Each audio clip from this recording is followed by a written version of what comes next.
All right, so it is 8 o'clock and we'll call our meeting to order and please stand. Didn't it say from there? 6 o'clock.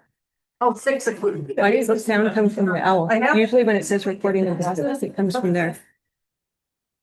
What do you have I set? pledge allegiance to the flag of the United States of America, to the republic for which it stands, one nation, under God, indivisible, with liberty and justice for all. Why is it on the show? I don't know. Will you move it? Can you move it so it doesn't only show me? Where I don't know. Where did I look at that? Oh, you. You have a video. I do. Audio. A what? A pen. Another one. There's one right next to you. The blue one?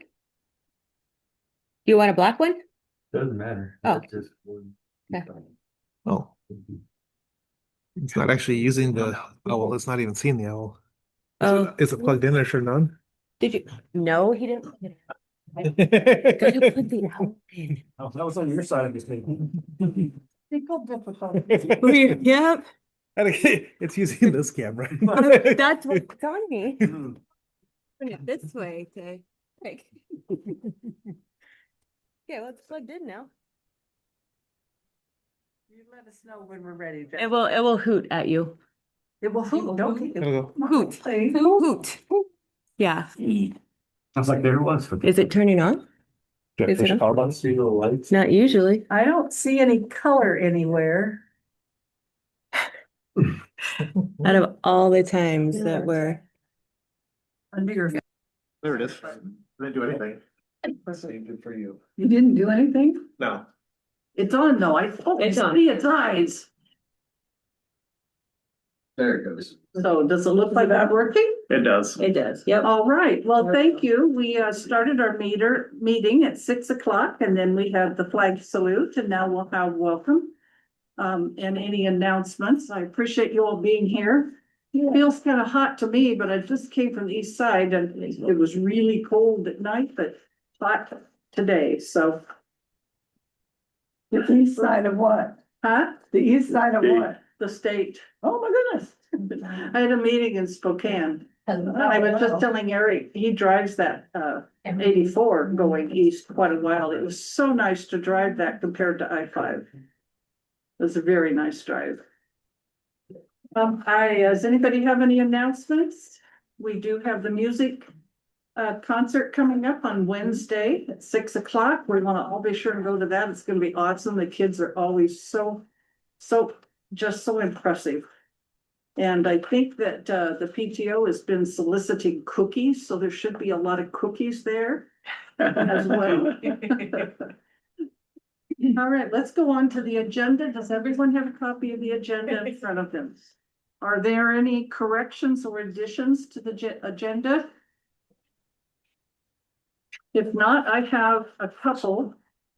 Under reports, I'd like to add a chair legislative report. Now, I'm not elected as our legislative representative because I don't want to do that Olympia stuff. But I do try to keep track of different things that are going on. And then on the second page, I would like to suggest that we move a new business and good for the order down to item number 11 and push 11 and 12 down to be 12 and 13. Does anybody have any questions about that request for an agenda change? So can you say that last thing one more time, Nita, where the number 8 is gonna appear after Right, which item? under 8 has old business, Mhm. new business, and good for the order. I'd like to move the new business and the good for the order down to become item 11. Okay, And then item 11 would become 12 and 12 would become 13. So old business would keep as item 8. And then move new business and good for the order down. Does anybody have any comments or questions or change requests? Okay. Then the chair would entertain a motion to amend the agenda as requested. So moved. Is there a second? second. It's been moved and seconded to modify the agenda adding a chair legislative report under item 5 and moving new business and good for the order from 8 down to become 11. And 11 would become 12 and 12 would become 13. Any further discussion? All righty, thank you. Everybody say aye, or I mean, if you're in favor. Everybody in favor, say aye. Aye. Anybody opposed, say nay. Thank you. I hope you all, I appreciate everyone helping me stay on track because it has been a busy day. Okay, Yeah. so we will go on to the consent agenda. And so in your book, you should have some items under the payroll tab and the consent agenda tab. As well as minutes are under the consent agenda. Invoices.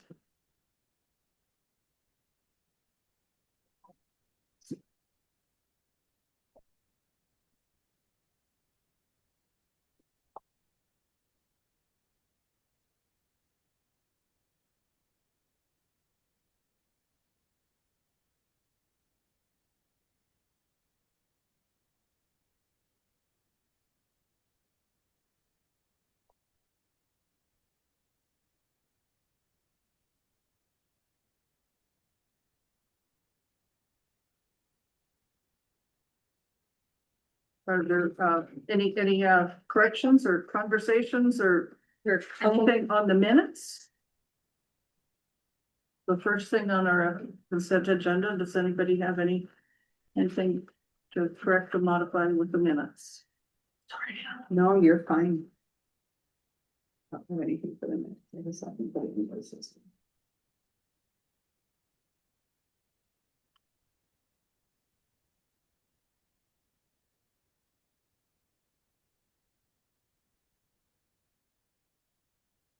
Okay, did somebody start to say something?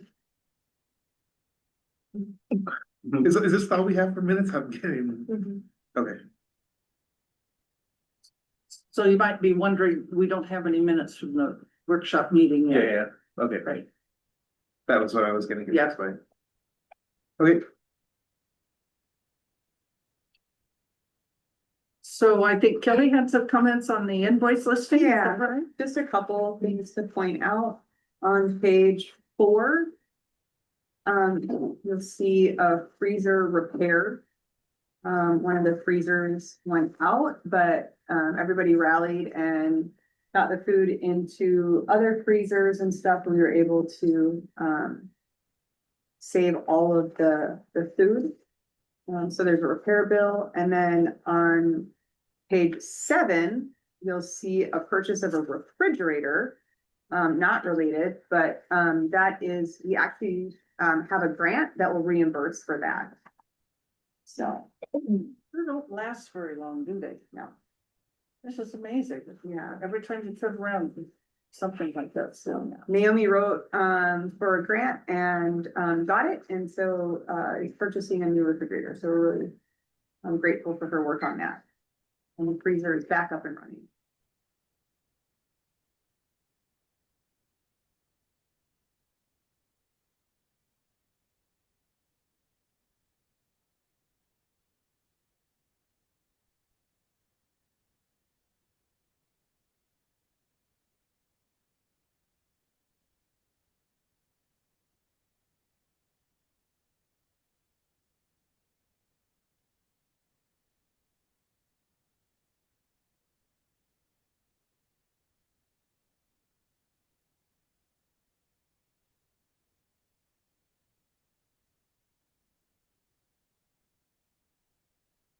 Okay, any questions or comments?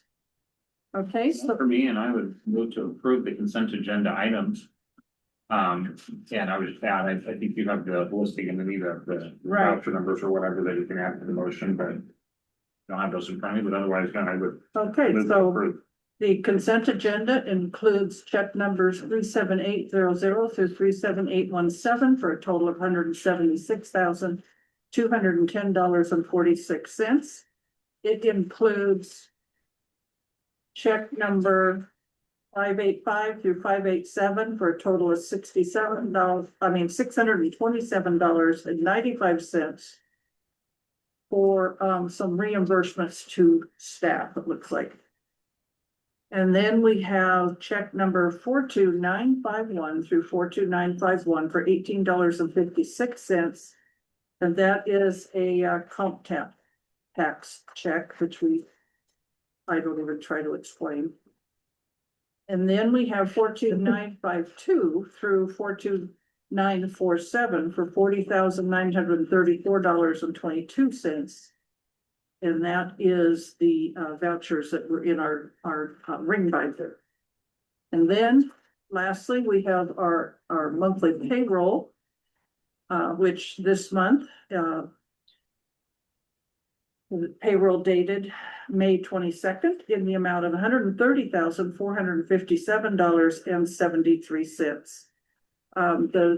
Is there a second to the motion? I'll second.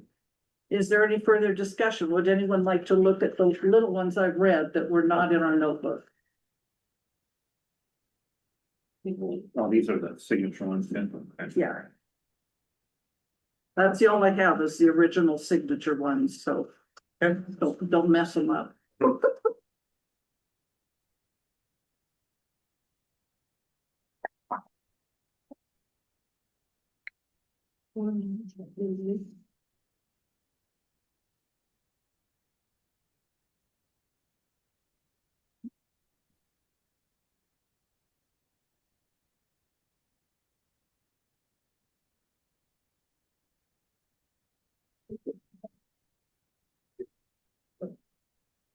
They're all in just about the Different format. Yep. All right, well, thank you. I'll put those back in the signature file. Any further discussion? Anybody else? I'm lost. You would like to see them? Okay, these are the original signature ones, so don't mix them up with what you have in front of you there, please. Yes, ma'am. I only say that because that's what I might do. Especially tonight.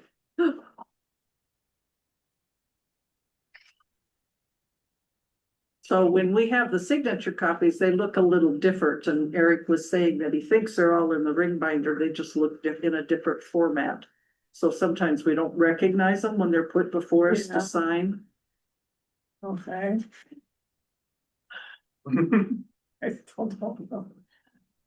If you say so, Anita. Okay, is there a motion to approve the consent agenda? I think we have a motion on the floor.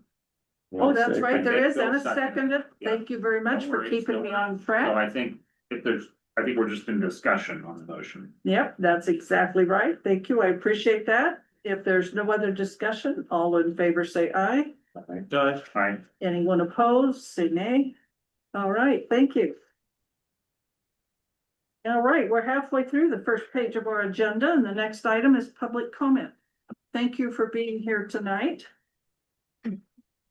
And I better find my paper because it looks like we've got a few people. I may want to take some notes.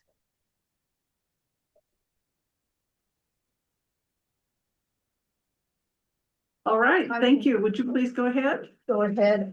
So I was at the budget workshop and public comment was at the very beginning, so I really didn't have any chance to respond to things that were brought up there. There is a public comment session at the end, towards the end of the meeting as well. Right, but at the budget workshop, there was just the Oh. one at the beginning, so I Yes, you're didn't right. have Yeah, a the chance to workshop. respond. So I was gonna not read this, but I think that would probably be best. So in regards to the draft schedule for next year and the changes made to my class, it was never discussed with me. Nor do I support the changes. Obviously, being able to divide the grade levels up would be an enormous help, but not at the expense of PCIA instructors or students. The way this was brought up in an email to PCIA instructors, never even mentioned to me, was horrible.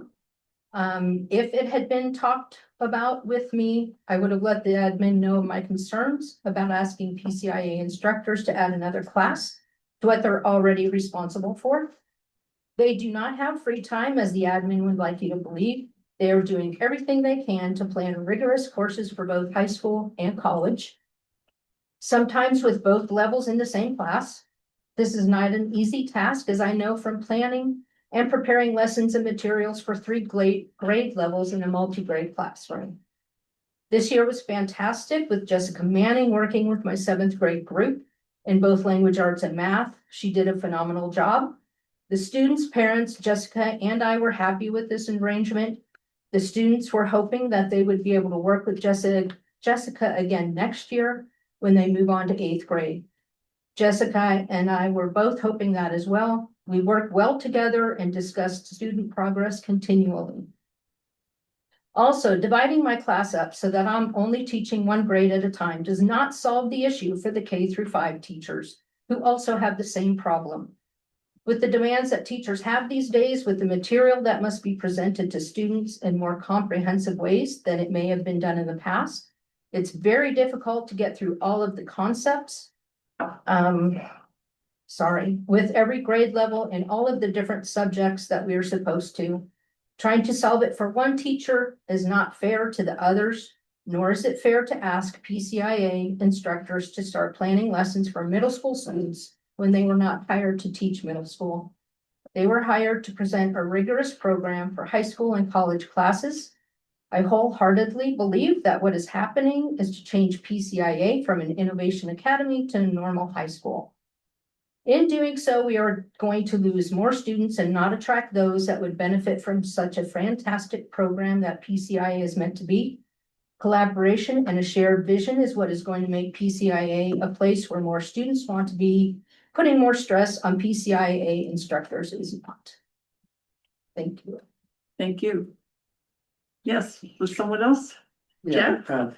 thank you for going first. I was sitting here going, I don't want to go first. I'll stand up so I can do my little act for the first part. No,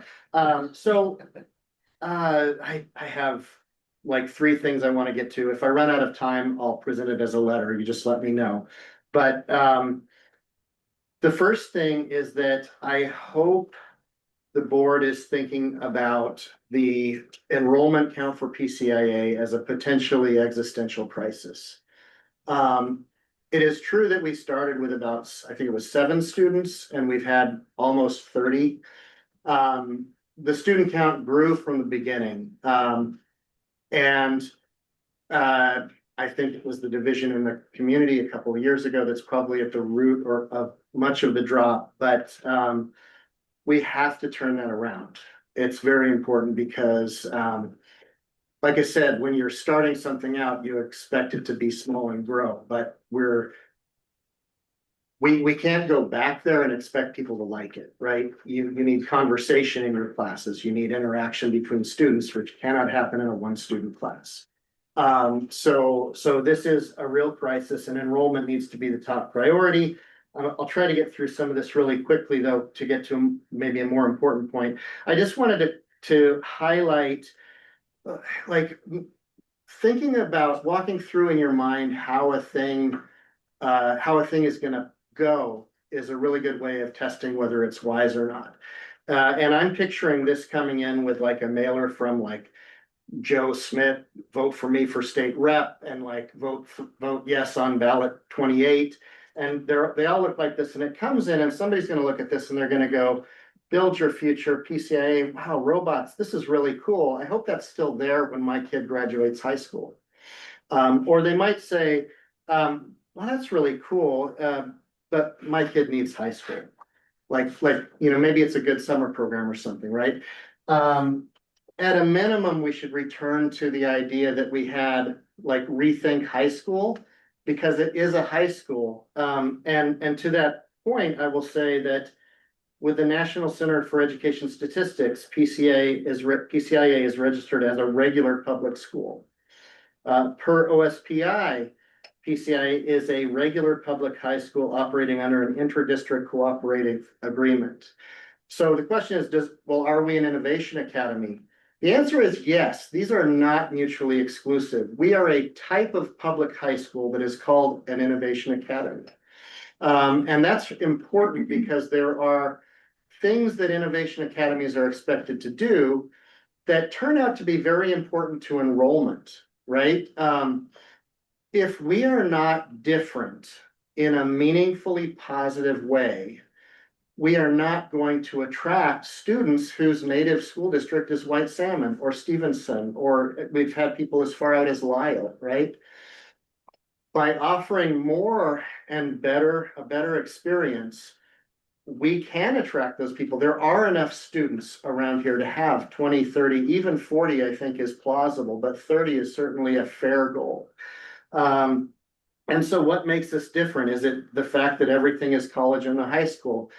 I am sorry to tell you, if you think that's the truth, you're mistaken. You can get a DTA from White Salmon. You can get a DTA, I think, from Stevenson. I didn't check that, but like having a lot of college courses in a school is not unique to us anymore. It's actually the norm. So we need to stand out in other ways that are better. The small class sizes is great, just not 1 or 2 students, right? Like if we can get 10 students in a class, yeah, right? But offering the variety of college courses that we could plausibly offer is one of those things we can do. Having the experienced students get, and I hope I'm not going to steal your thunder, but like Mr. Van Duzer is going to the Olympic Peninsula with his oceanography class, right? To really study oceanography. These things are expensive and hard, but they are why students come here. And we need to look at all the ways we can support that. It's not gonna fly if what we end up having is the same thing you can get in White Salmon. What we will get is something we tend to get anyway, which is, I got kind of kicked out of this school and kicked out of that school, so let's see if PCA will take me, right? And some of those students are good, right? We've gotten some of those students and helped them out and found a way for them to thrive, because that's what we do, but in other cases, it's not gone so well. Anyway, I really hope you'll consider this a true crisis, and we need all hands on deck. I think the PCI instructors are ready to figure this out and help, right? So I want to go quickly into the unscheduled teacher time that was talked about in the budget meeting. So can I say something? Yes. So normally we have 3 minutes, but I did not announce that. And does anyone have an objection to letting Jeff continue? I think he's given us some great input, and does anybody have any objection letting him continue? I think he's got some good input for us on that third sheet he's got in front of us, in front of him. Go ahead, thank you. Okay, thank you for that. Yes. So we need, there's a vocabulary word I want everyone to get, because in this particular case, it's very confusing. It's the word prep. We use this for 2 very distinct meanings that are different. So there is prep time, which is when we talk about a teacher having time set aside to prepare for their classes. But there is a noun, a thing called a prep. A prep is a single distinct class that you have to prepare for.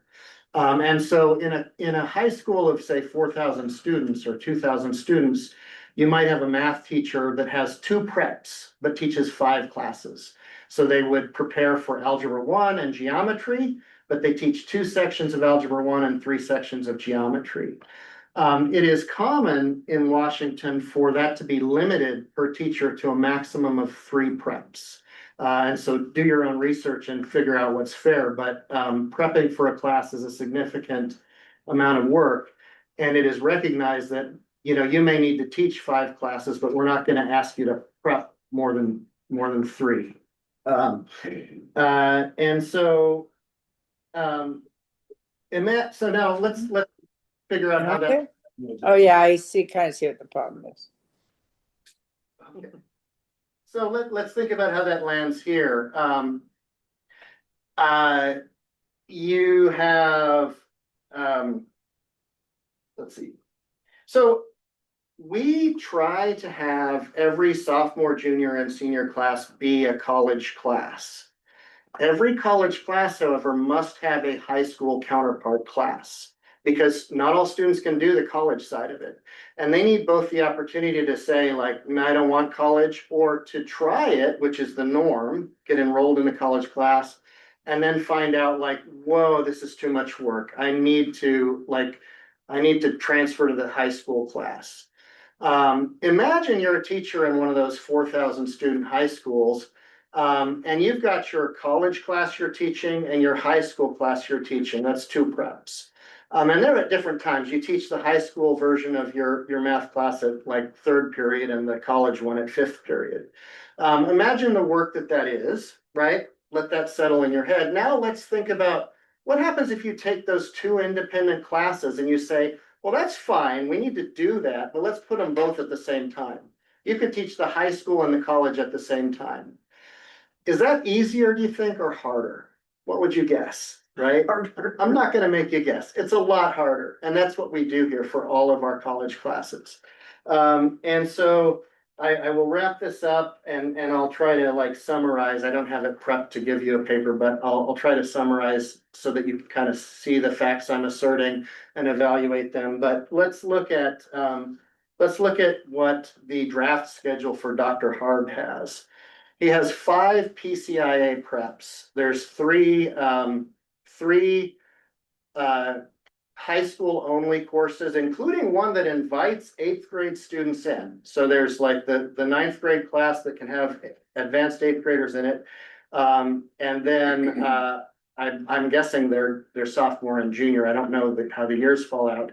But in addition to that, he has Pre-Calc 141, which is a college class and therefore needs a fallback. So you've got this teacher teaching 5 preps. And in the draft schedule, we are going to compel him to teach middle school 4 days a week as well. That is like, it's absurd. And I think it because I know we're working with good people, right? They're good people across the board. I think we have a mistake being made and we need to just like learn all the details and figure out what the right way to handle that is. And so that's what I had. Thank you. Thank you very much. Thank you. Would someone else like to speak? I'd like to speak if I can, please. I have a letter that I wrote that I will read and I will provide the board with a copy. To the middle high school board directors. First, I would like to thank you all for being willing to support our schools and this community by volunteering as members of the board. Your role is critical to the district and its long-term success. I want to address directly the involuntary reassignment sent to PCA teachers, and in particular, how Mrs. Stickle represented our work, the cost to the districts, and the enrollment changes. I have been an instructor since PCIA was opened in 2017. We have had fluctuating enrollments since the first year. We have had as few as 7 students and up to near 30. PCIA instructors have been dedicated to our work and our students through these changes. We built this school by working through changes and adversity. Other than one instructor, Mr. Harrison, whose FTE was restored by the board, the instructors who this affects most directly have been maintained at a 1.0 FTE through these enrollment fluctuations without being forced to teach outside of their assigned school. Mrs. Stickle grossly misrepresented our unscheduled non-instructional time as a waste of time, and even further implied that it was a misuse of public funds. Before our CBA, our collective bargaining agreement, we had no protected planning time. And what protected means is that we can't be told to do anything else, right? We are solely allowed to prepare and grade. Our CBA has the minimum amount of protected time for planning and grading. Our previous administration resisted bargaining efforts to gain more protected time to fit the needs of this unique school and the work we do. Ask any teacher in the world and they will tell you that time is the most precious resource. Many teachers are forced to work from home to make up for the lack of planning time. It is well represented in published research that teachers who have more planning time are happier, they stay in their positions longer, and that their students benefit directly from that extra time teachers have to plan, to build lessons, and to give constructive feedback through assessments. As you weigh the value of teacher time, while knowing it is invaluable to us teachers, you should also understand that PCI teachers are asked to do much more than an average high school teacher. Not only do we offer college courses, but we also have to teach high school courses and college courses simultaneously as differentiated instruction. This requires additional planning, lessons, and assessments. We are also the sole members in each of our departments, which means that we have to teach all of the courses in our department. For example, I'm endorsed as a biology teacher, but I also have to teach physics and chemistry and earth science and geology and astronomy. So I'm already, teaching things that are not necessarily within my wheelhouse. With our unique courses, we have to construct and plan our curricula and programs. We are effectively curriculum developers and the heads of our department. We also have to maintain our status with our partner colleges through collaboration and shared assessments and professional development. We have to plan, build, update our courses every semester to fit the needs of our students at no additional cost to the district. In most districts, there are supplemental contracts or entire committees who their sole task is develop and update curriculum. As you consider the cost of our time to the district, please recognize that this time is incredibly valuable to us. And the more it is reduced, the more our courses and our students lose that individualized and handmade instruction that makes PCIA special. Teachers use their time. It is not a waste. Far from it. You should be aware that before we received an email from Mrs. Stickle on May 5th, there had been no discussion of our schedules and especially these involuntary reassignments. There has never been a conversation about how we use our non-instructional time or what would change if we had more or less of it. This involuntary reassignment was not brought up with the PCI teachers nor Mrs. Talbot. It was not brought to our building leadership team nor our management employee committee, both of which are aimed to enriching collaboration between the administration and teachers. None of us were consulted on these changes, nor did we have discussions on specifics of next year's schedule or see a draft schedule. It was not until last Thursday, May 14th, that we even saw a draft schedule, which was after the presentation to the board about our reassignment. This reassignment is just one of the many issues with the draft schedule that need to be ironed out to best serve PCIA. PCIA instructors have been and continue to be willing to add courses, add focused study halls, and add unique opportunities for PCIA students. We were not asked by the administration about adding additional opportunities for our students. We did not even know there were issues with the schedule until we received the aforementioned email on May 5th. Some of the issues involve combined classes, combining grades, the amount of in-class time, seat time that students need, the students choosing whether to take a course or not, which is unique in some of our cases, and the significant scheduling errors from last year as well as from the past. We're trying to deal with significant problems that are present. None of these issues are the fault of the instructors, who typically offer 3 or more college or high school classes a semester. We would appreciate the opportunity to collaborate on ways PCA teachers can support PCA students. We were hired to be college instructors who offered rigorous high school courses to supplement our college offerings. We were not hired to be middle school teachers. I'm almost done. Thank you. Do we have anyone else? Almost done. Oh, you put another page. Thank you. I'm Thank you. sorry. So more than anything, we want to be treated like valued professionals who are dedicated to their students. The portrayal of our work and our time by Mrs. Stickle was one of the most hurtful things I've witnessed as a teacher here at MASD. To produce anything of great value takes time. And to be disrespected in a way that totally disregards our dedication and excellence was extremely disappointing and disheartening. Thank you for taking the time to hear from us. I welcome you to visit my classroom and see what we offer here at PCA. Please come see. If you have any additional questions, please don't hesitate to reach out to me. Thank you, and I apologize for interrupting you. That's okay. Very good last paragraph. Thank you.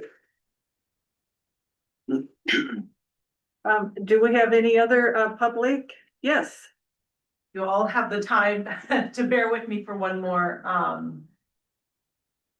bit of feedback here. I would love to share with the board. And I really appreciate everyone here in the community, teachers, administration, the board. We all are here for the common good of the students of this district. So I'd like to address the administration's proposal to force PCIA instructors to teach middle school courses or face a reduction in full-time employment status. Additionally, I'd like to clarify the false dilemma that the administration is using to argue the need for this change, as well as the problematic communication pattern that the district has demonstrated in their dealings with teachers. At the beginning of the school year, the administration combined PCIA's 9th and 10th grade students into a single English class.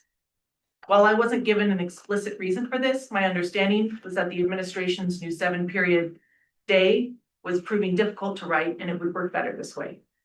I accepted the solution on a tentative basis, but soon learned that it was not viable. My sophomores were bored, and the vast majority of my freshmen were overwhelmed. The skill gap between those 2 years is huge, and trying to bridge it was excessively challenging. I reached out to the administration many times to seek advice on how to better meet my diverse student needs in this class. When the administration first informed us of the new schedule and combined courses at the beginning of the school year, we were assured that this would be a trial run. To date, I have not formally been asked about my experience with this new schedule. I reached out about some issues brought to me by current students, and I plan to share more feedback this spring, but then I received an email stating that next year I will be teaching middle school during the free period created by the newly merged 9th and 10th grade English. So essentially, they have combined 2 of my high school courses and now want to fill the empty spot in my schedule with a middle school class. Since they view this as a solution to reducing my status to part-time, a problem that didn't exist until this year, it's hard for me to imagine that this wasn't part of a bigger plan all along. I feel completely blindsided by this. And now for the false dilemma. The administration will tell you that we are wasting district funds by paying teachers to sit around doing nothing during free periods. The reality is that I used every single minute of my planning prep time to ensure that I'm meeting PCIA's high standards for relationship-based innovative instruction for 4 grades with combined high school and college classes. In addition to the intensive paid time required to plan for so many different courses, I regularly take work home and spend hours and hours of volunteer time each year planning, facilitating, and chaperoning students on after-school field trips. I see this unpaid labor as essential to our school's innovative offerings for students. With my current schedule this past year, if I use my time wisely, I can deliver on what we promise here at PCIA and provide students with a very high-quality English education that prepares them for college, work, and life. The only reason I've been able to keep up with my planning and teaching under the new schedule is that I have extra planning periods, which I use to differentiate instruction to meet the learning needs of my mixed grade, mixed college, high school classes. Without this, I will not be able to keep the rigor and high level of instruction on which our school's reputation depends. The administration will also tell you that they are still complying with our CBA by giving us 1 to 2 free prep periods per day, depending on our college course load. This agreement, which was developed with our prior administrator, is a bare minimum, unreasonable bar for for the prep PCIA instructors need. According to the administration, I have 2 extra free periods that are wasted district funds. The reality, though, is that the standard amount of prep time that is outlined in our CBA is the amount used in high schools where teachers teach different sections of the same class. In their case, they only need to prep once for 2 to 3 periods because they teach the same class again and again throughout the day. It would make sense that they wouldn't need more prep for these duplicate sessions. But in our school, we are being asked to prep for 3 to 5 different classes each day. Furthermore, in addition to teaching different content to different students for each class, our classes are all at different levels. Not only are we teaching from 9th grade up to advanced college level, within the classes themselves, we're teaching highly differentiated lessons to meet different student abilities. This simply doesn't exist in typical high schools. There is no way that I can fully prepare for teaching a rigorous, evidence-based, differentiated, innovative English class without having enough dedicated time each day to prepare for each class. I would challenge anyone who claims otherwise. PCIA is not a typical high school, and we will not strengthen our reputation and gain new students if we try to burn out our instructors the way typical schools do. We are blessed to have state-provided funds to employ enough full-time teachers to run PCIA. If we start trying to normalize our special school, we will be headed for closure very soon. This brings me to the other false dilemma that the administration has created, that PCIA does not have enough students to warrant the district's keeping instructors on full-time. This simply is not true. PCIA has had fluctuating enrollment since its inception. Yes, this is not ideal, but it doesn't mean we stop offering the courses just because there are fewer students taking them. We can't build up our school if we continue paring down. We will soon fulfill our own prophecy. As long as there is a student who needs to take a course that we offer, we need to meet that need. If we don't invest in strengthening our special offerings, we will not be able to recruit new students. Why would they come to us if we are not offering something special?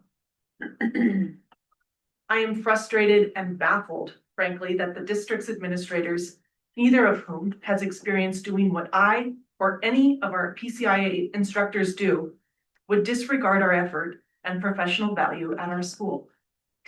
I have received strong feedback on my curriculum development and teaching.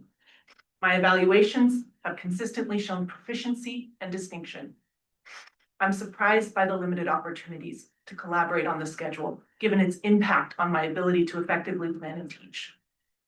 The move from a block schedule to our 7-period day was a big stretch for me, but it is possible because I have enough time between classes to prepare. Other instructors have not been so lucky. Some instructors are teaching 3 to 4 classes in a row with no prep time in between. They are expected to prep at the very end of the day when they're exhausted. Now they're being told that they too will need to teach middle school. I am more than willing to teach additional class for the high school, as I have done in years past, because it would ease the planning and prep for the mixed grade, mixed skill courses I teach now. It would spread out the work and ultimately make my classes more focused and rigorous for all students. This is, in fact, what I've done here at PCIA until this year. But adding another age group outside of high school is a different request. Not only would it take away from what I can offer our PCIA students, it would also at best be a temporary solution as we plan for PCIA attendance increases. What will the administration do when I need to teach more high school courses in the future? Will they simply add them to my schedule because I've shown that I can rise to the challenge? Just because you can do something doesn't mean you should. A broad body of evidence shows that overworking people does not produce better work. It actually has the opposite effect. When employees are respected and asked to collaborate to solve a problem, they will tackle the problem with more passion, creativity, and dedication than if they are given no choice and simply told to deal with it or leave.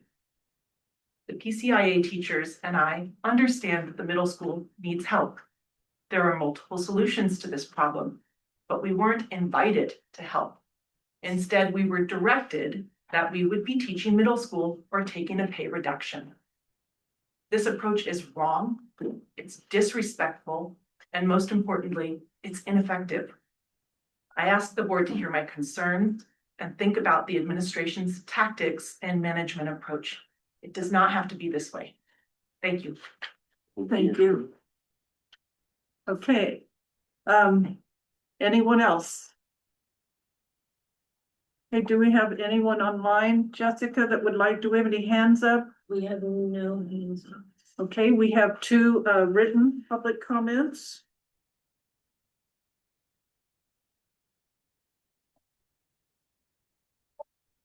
Dear School Board of Millay School District, I am a parent of a student at PCIA. PCIA is one of the most unique and advanced academic schools in this part of Washington. There is only one other Innovation Academy cooperative in the state. As such, I believe this school should not look like other high schools. We should be known for our academics, our unique class offerings, and unique ways for students to create community. When my student started, it was immediately obvious that this school was a place she could fit in with other students in the same drive for excellence and a chance for out of the box thinking. Our students are the innovators. They don't fit traditional high school social or academic norms. This should be honored and encouraged, not disregarded and neglected. It is our students' out-of-the-box personalities and the drive that make PCIA what it is. This needs to be celebrated. I understand there are monetary constraints, space constraints, and staffing constraints. In spite of these challenges, we need to find a way to go forward working together to find solutions. From the family side, here are some of the issues I see. Long-held traditions have been changed.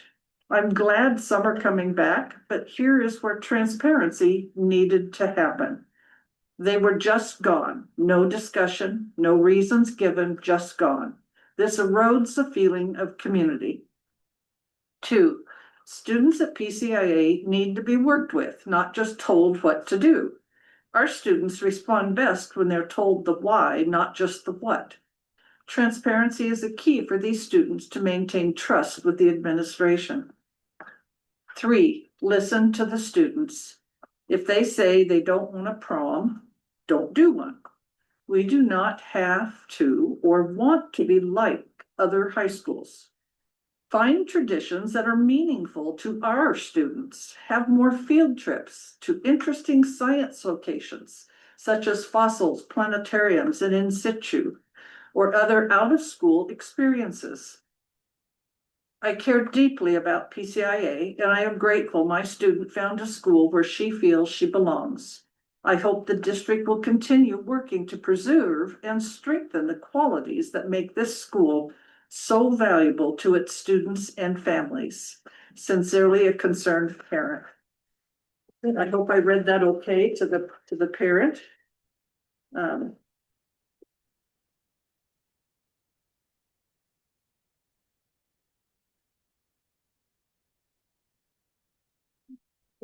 This is student feedback signed by 13 students. Administration, their bullets. Our concerns and suggestions go ignored and downplayed. Ms. Lomax and Ms. Stickle remain ignorant when we bring up problems. Bullet 2, they treat us like we are young and don't know better, like we don't have valid opinions and feelings. Next bullet, during class, Miss Lomax was grading essays we wrote for that class out loud. This caused immense stress to the students because she kept saying comments such as, "This student doesn't belong in a college class." Next bullet, a student got shocked by an extension outlet as they were unplugging their computer. This resulted in them going to the emergency room because they could not feel or use their hand. Ms. Stickle later approached the student and said that they shouldn't have touched that extension outlet because it was only for staff. This extension outlet was not labeled and many students have used it. Next bullet. They have sent our student feedback surveys that set you up to say only good things. In 2 surveys, there was only 1 question that allowed for negative comments. Many students said they were uncomfortable answering the survey when their name was attached to the answer. Students should be able to be honest without fear of repercussions. Next bullet. Ms. Lomax has repeatedly not shown up for meetings scheduled weeks in advance using the academic advising appointment calendar. Next bullet. Ms. Lomax has made inappropriate comments about mental health issues of past and current students to and in front of other students. Next bullet. There is a lack of support around college and career goals. We haven't gotten straight answers about what classes we need to meet requirements. We're being pushed to take unnecessary classes that make it harder to achieve our goals. Next subject, computers. Bullet 1, the computers we currently have are frustrating. Most of our work relies on computers, so it's disappointing when they have such short battery lives and are literally falling apart. Next subject, iReady testing, first bullet. Many students find iReady testing is stressful and feel it's unnecessary. They are also unhappy with the time it takes away from schoolwork. The back of that. So this one is next is the first paragraph. PCIA is a place where students can be challenged academically. There's a back to the page you just did. Oh, good thing somebody keeps track of me. There's bullets on the back before I go to that next one. Subject new schedule, first bullet. While some classes such as health and band benefit for shorter class times, some classes need multiple periods because the current class length is too short. In science classes, we don't even have time to complete our labs. Second bullet. While the homework load hasn't increased, it feels more unmanageable to us. Next subject, classes, first bullet. Students are disappointed about the lack of art classes, especially college level ones. Next bullet, freshmen need prerequisites like physics and chemistry before taking other science classes. This year, when they didn't take those classes and were placed in earth science, they weren't familiar with the concepts needed. Next subject is miscellaneous or other. First bullet. We need to make sure that the students we are admitting are up for the rigorous course load. If they can't keep up, they won't get the full educational benefits of coming to PCIA. Next bullet. The responsibility of large events such as graduation should not be placed on committees made up of 1 or 2 students. Next sheet. Better. Double check it has a backside too. Dear School Board, PCIA is a place where students can be challenged academically and can find community with like-minded students and staff. It's a place where we can prepare for college and get our DTA in the process. The small class sizes are greatly beneficial for individualized instruction and building meaningful relationships with our amazing teachers. In a community where many students are apathetic towards education, we need to be a place where students who are passionate about learning can excel and let their ambitions drive them forward. We feel that PCIA is losing what makes it PCIA. Students have come here to receive a well-rounded and rigorous education to be part of a career success. With the recent changes we have experienced, there are barriers to being able to uphold our own vision of PCIA. Barriers, item 1. Since we lost the Owl's Nest, it feels like we also lost our community. Having our own space helped us to foster connections between all of us, between all students, and provided a place to just be. Item 2, in years past, we spent the first day or 2 of school introducing ourselves and getting to know each other. This year, that didn't happen, and it felt like we were disconnected. Instantly starting classes felt just a bit jarring. Item 3, there has been a lack of communication and respect from administration. Item 4, the academic counseling is minimal and often misinformed. Item 5, there is less of a focus on graduating with the DTA and less support for that pathway. Students don't have a lot of choice over their classes. We have to just take the classes available, mainly because of low student enrollment. enrollment. If we recruited more students, we could have more class choices again. Item 7, students appreciate that we focus on many subjects, but are disappointed that art has not been one of those offerings. In order to have a STEAM-focused school, art needs to be included in course offerings. Item 8, focus on student engagement is missing. There are less opportunities for community involvement, such as internships among the students and the community. Item 9, one period is too short for many classes. Some classes, such as band and health, benefit from shorter class times, while classes such as English, math, and science, especially the college level ones, find that there isn't enough time. While we don't have all the answers to these issues, we have some proposed ideas. Possible solution, item 1. Doing more to recruit students, like going into the community and talking to people, putting up flyers in windows of businesses, posting information on social media groups such as the Columbia River Gorge Community Groups, rather than just sticking to our own page.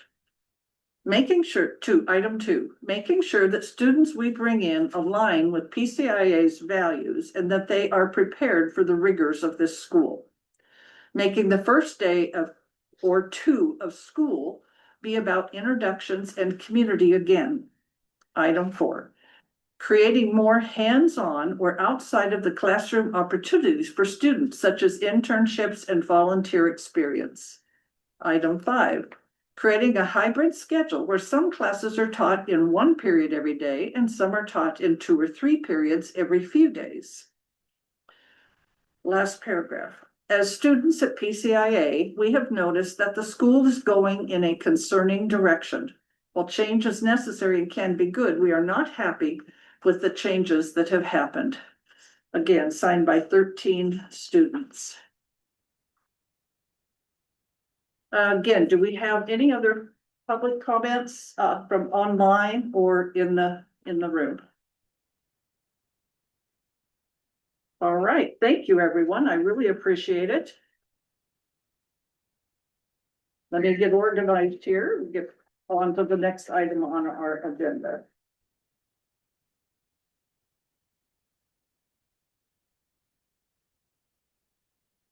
I've learned a lot. Appreciate the comments. Okay, we will go on to. How about chair legislative report? Shall we do that, Kelly? Do you mind? No, that sounds great. Okay.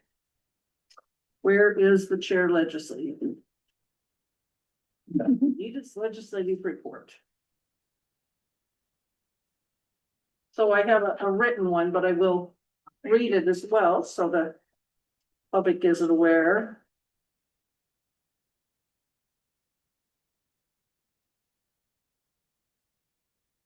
So every school district is supposed to elect someone to be their legislative representative, to keep track of what's happening in the legislature, new bills coming out, and to also work with WASDA, the Washington State School Directors Association, in supporting bills or writing bills. Nobody has time for that. Nobody's volunteered for that. But I do keep track of the almost daily, the legislative activities going on when the legislature is in session. And so I have developed some relationships with some of our legislators. And so our legislative representative, Kevin Waters, is someone I've known for some time due to my tie to the Squamish County Economic Development Council and my longtime board membership on the Columbia Gorge National Scenic Area Washington Investment Board. I asked several times for a one-page document I could give to Kevin whenever I ran into him or visited with him, but that never happened. So after hearing Kevin talk very enthusiastically about obtaining funds for Stevenson Carson School District and other entities and organizations in Squamish County, I felt it was time for Mill-A to get on the ball.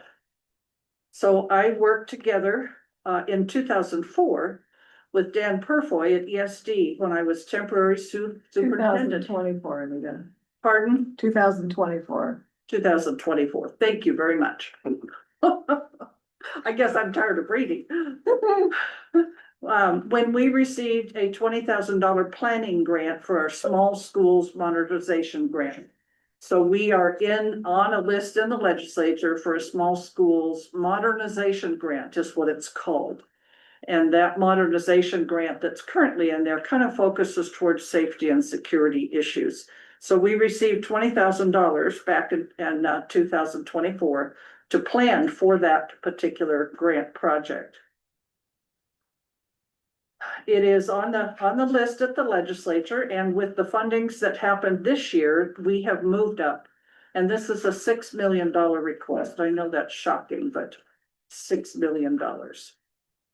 So when I talked to Kevin a couple of weeks ago, he said he would enjoy visiting Mill A and learning about our specific needs expressed in this grant.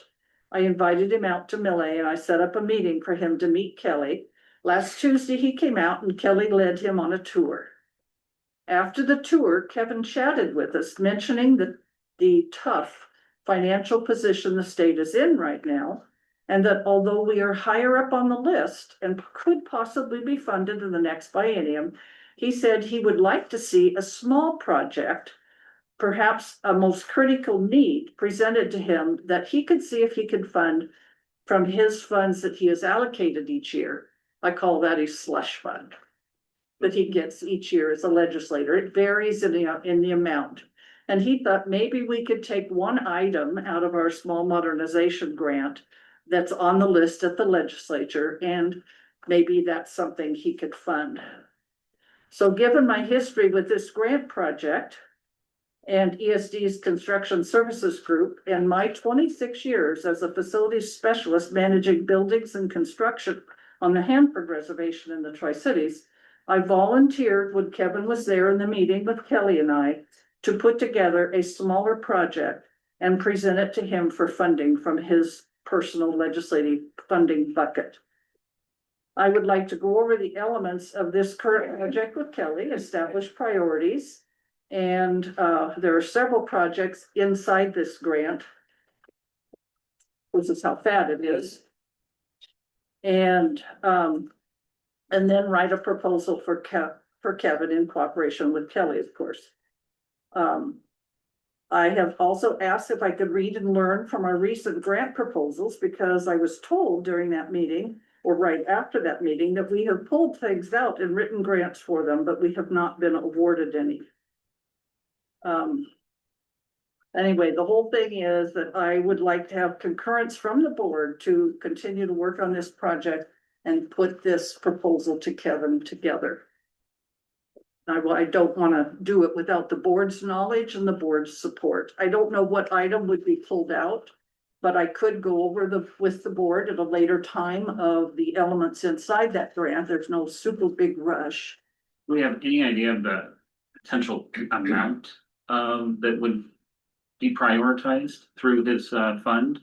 Well, Kelly, he told us that one time he got 500,000, one time he got more, a lot more than that. Yeah, and it can vary pretty significantly. so he never knows what he's gonna get. Okay. And most of ours are security and safety related. You Yeah. know, we do have a big issue where Kelly has brought out walkie-talkies so we can communicate with the pods and the classrooms because we don't have anything. So there would be, I would work with the construction, ESD's construction group, and so that we can come up with an accurate estimate too. And they have already been out and revised the estimates of the project that is there now.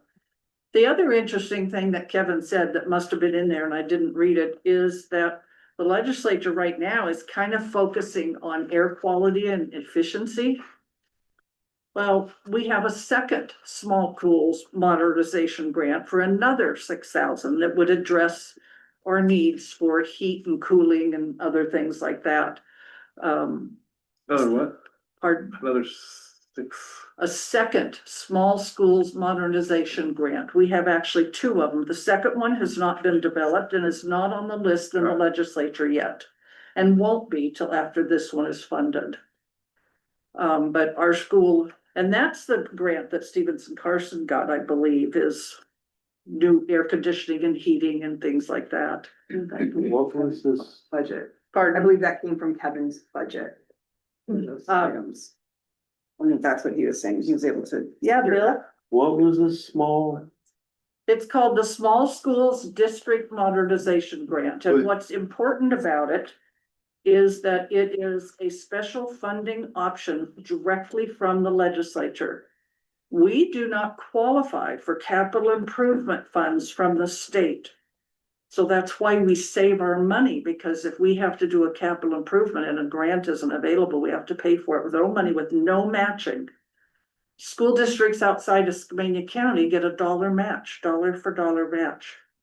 So this is a separate funding avenue. I'll pass that around. It's just a thing I printed off the internet. So that folder there. Did you already come up with a small, No, I haven't. This is the folder of the project.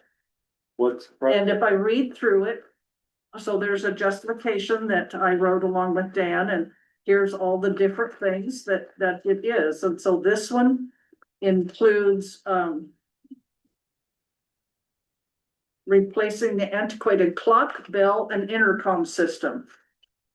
It's made up of several elements. This one is replace the antiquated classroom technology with sound system, projectors, and smart boards.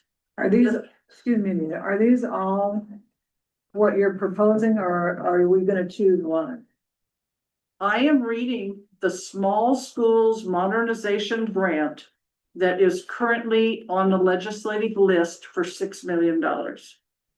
What I'm asking for your okay to go ahead with is to read the Small Schools Grant and pick out pieces of it that are the highest critical need. Oh, okay. And so I was reading you the pieces because Bill had kind of asked about what was all involved in that. Okay. So there's several pieces. Each piece has a estimated cost, and the cost totals up to $6 million. So is there any downside? Neither of your minds to going down that path, to having you help, or to carving something out of it and getting a higher priority thing? Like, I can't see what it would be, but The one concern I have would be to pull something out of our modernization grant in hopes of getting different money without the guarantee of getting different money. So I do have some more questions about how the timing of that would work. One of the questions I had for Representative Waters was, do you know what you have funds available to fund? And then we would write for it, and how would we want to do that? Cause I would hate to pull like a PA and security system out of the modernization grant in hopes of getting some money. And then not get either. So I totally agree with that, because what it does is we then have to modify the amount of the grant that is on the legislative list. And I don't know how that would look in the eyes of the legislature or the people that are getting that through the legislature. So I think that's a very valid thing to think about. okay. Cause we can't ask Kevin for it without removing it from the modernization. Well, He was, I'm sorry, if no, we don't know the answer to that. Okay, because what I understood you to maybe hint at a minute ago, Kelly, was that the part that he could fund is under this secondary $6 million grant program? no, he has his own, he is allotted a budget Okay, and has a significant amount of control over how that is spent. understood, yeah. But he was expressing that if the ask was already in the modernization grant, it would be a challenge to fund it outside of that. So he would, Okay, potentially we would need to pull it from one application to put it into a different application.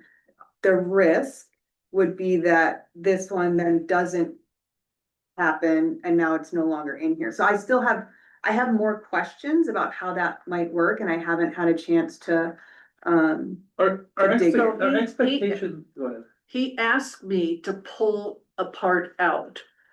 So what we need to do is pull it out only in our minds so that we have a cost estimate and a description, and then go talk to him. What do we do? Is this going to impact our chances of getting funded?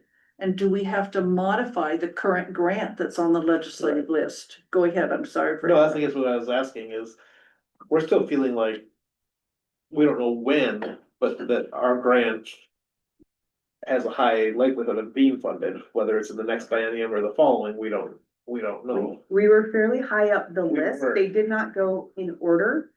They took, a large number of tribal schools and did them all at the same time, so Right. it impacted the order of districts that were selected, but we still remain very high up. There's not a lot scoring higher than like where we are at this point. And so that would be the fear, right, is if we, to try to get it done a year or two ahead of time, if we put it in anything. That's just what we need to understand, and what would a change to our scored grant proposal look like, right? If we pull that out, how does that change? Yeah, so if I go talk to Kevin and I say, look, that our most critical need is blankety blank security stuff, and it's gonna cost about $600,000 or $300,000, whatever it is, and I go to Kevin and I say, Mhm. how's this gonna impact our chances of getting our $6 million? Right, And do we have to formally modify that request? Right. And will that hinder our chances of getting funded? We don't want to have that, because what you do is that's what I was doing with Dan a few years ago, is we wrote a justification. We don't want to have to modify a lot of that, but on the other hand, we really need some security stuff. Kelly has got some real issues she would like to have addressed when it comes to safety and security. So do we wanna, we'll talk to Kevin and see what that impact would be, and maybe we could meet some of the most critical items. I think that would be worth figuring out the relative risk of diminishing our strength in the grant running. I suppose the other thing would be, I would presume that our highest priority items are in that grant already. But is there something else that either emerged or something else that's an easy match for what he's suggesting while we keep in queue for the other grant? That's another option. I don't know if we have such a thing, but. And we did write for like an ADA grant to get the, door hardware replaced. In that we would have levers instead of knobs, so they were ADA compliant. That grant, had we, been approved for it, would have solved some of the security issues as well, but kind of from a different avenue of getting it in compliance ADA versus strictly from a security standpoint. So we've been exploring different opportunities that might allow us to make some improvements that would, if we don't get that one, would potentially be covered by the modernization grant. But if we were to get like the ADA grant, we could have then used the modernization grant funds for a different purpose. So attached to the thing that I gave you is also the email I sent to Dan, letting him know that Kevin had given us this opportunity, and he replied back with the CSD or whatever the initials are, folks, for me to work with. And so Kelly and I'd like to work with Kelly on that, and I'd like to see our grants we've already put in, so I can see kind of the phrases we used in justification, so we could use those same or similar phrases depending on what we pull out. Yeah, I mean, I'm supportive of proceeding. I think, just the two of you working together to keep it the right priority and to understand the risks we talked about, or identify another project that might work for that. I'm supportive of it. Well, I haven't had Did yet. a grant to Pardon? Did we get a grant to fix the roof? We did. Yes, yeah, and that isn't part of this. Yeah, so thank goodness. And that was an emergency grant that Kelly and Amy wrote and were successful at getting.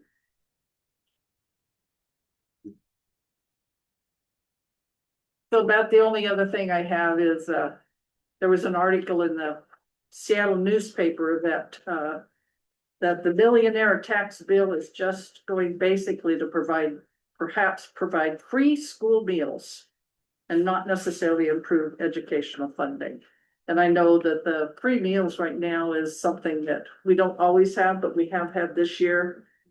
And hopefully we'll continue to have that, because I think that's real important to our students. So if there's additional funding for that, that's great. All right, Kelly. Okay.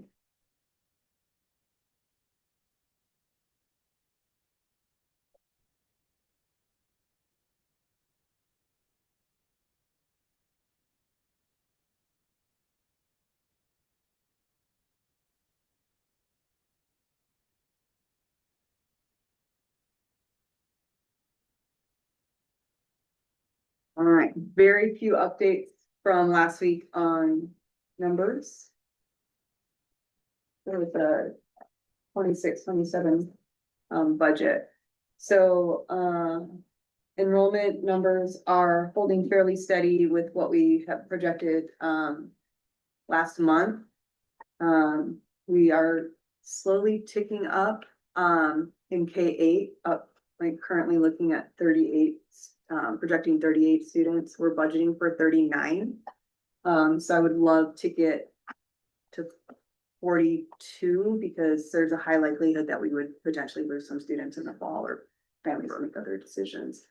Again, it's very early in the application process, so we definitely have the potential for more PCIe students.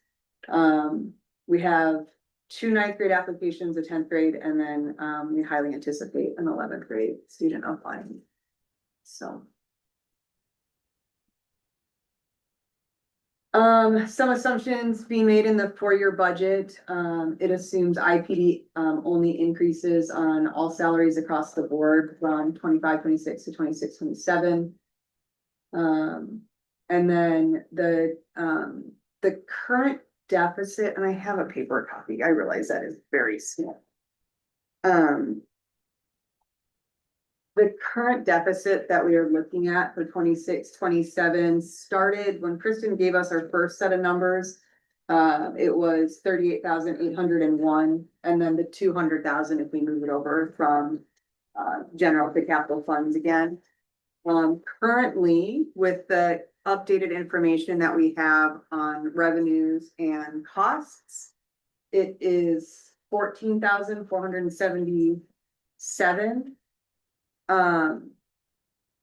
We're waiting on some final numbers on ESD contracts, which are likely to increase, and so the deficit is more likely to be close to 25,000 or 225 if we put the capital funds over. A couple things to note, though, if you look at the following years, you'll see that it's not projecting a deficit. One thing to consider is that we have an agreement to have the IT tech support assistant position through the end of the 26-27 school year.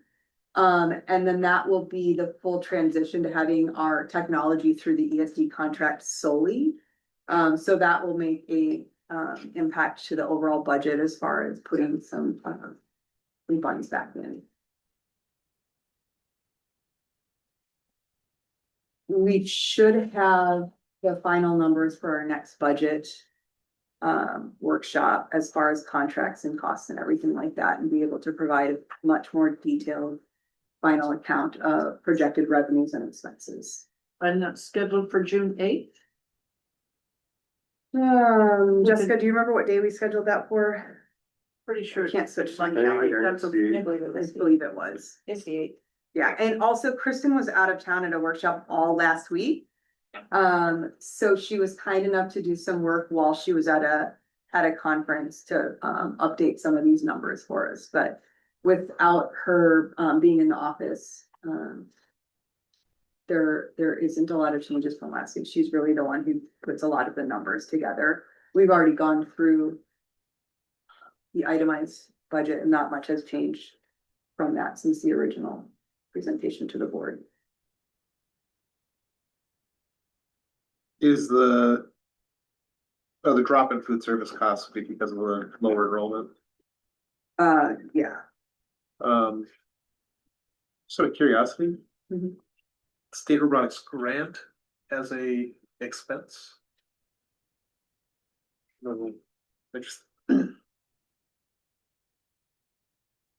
Let me double check on that. But if there's a corresponding revenue. Might be. Oh, like there's a revenue, so then we have the expense of what we're gonna use the grant on, Mhm. just, it's neutral. And then we're expecting that to continue on from this year forward. I think we budgeted for it to do so, yes. That would make sense.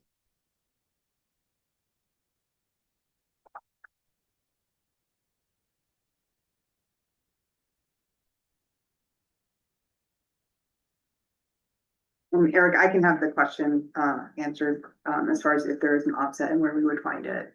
at our first June workshop. We didn't discuss this last time, Kelly, but I'm wondering as a scenario more focused on the out years. So again, I would say a little less critical certainly than the immediate next year. But we're projecting, we're kind of holding our enrollment the same. And I'm just wondering what level of variability there is in the various expenses if we were to increase that, which I believe would be our goal. And maybe that's just what our practice has been in the last couple of years, I'm not sure, but just a little bit of food for thought there to what things might look like or how the model would change if we drove that. Enrollment funding has a heavier impact, in K-8. The PCIA is receiving small high school floor. Right, So so that that's wouldn't fair. change. But I'm actually thinking more the expenditure side is really where I'm Got more it. focused, yeah. Okay, Is what in that side might shift because of that. Because yeah, I think largely the revenue side will be flat, but anyway, it would just be curious, maybe as a question to Kristen. You know, to what extent is that automated? If we were projecting more like 20 on the TCI side or higher than that, like what line items could be affected by that? Okay. What would be the magnitude? So at the workshop, will we have details such as how much of the funding of expenses in food service program are covered through an income down below somewhere, we'll have the full, et cetera, but line we'll item. have all of that next time. Okay, great, thank you. And this is based on 32 in the K through 8? Yeah, And we're 16? projecting 38. Yeah, right now, so we'll adjust that. Great. Yeah, that would be an interesting. I'll make sure that Mhm. Kristen updates that. That was one of the things that we talked about, and again, she was at a conference. So I will make sure that that is, adjusted. If we showed PCI growing, from 16 to 25 or Mhm. whatever over the next few years. Might want to have Kristen budget, join us, that's what with, should happen.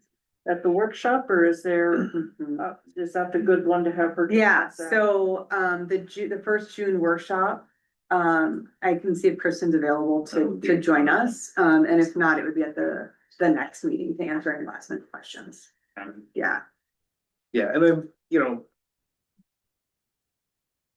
the 200 to the 214, what we're ultimately looking at is, are we building something sustainable? And so I would request that we show 2 to 3 kids at least per year over the next 3 years, grow PCIA and see what that looks like. And then can we see that this is sustainable Perfect. going forward as we do that to get up to like 25 or 26 kids. And the $200,000 investment, for 26, 27 will get us to where we, would have enough to potentially purchase and install a portable building. Okay.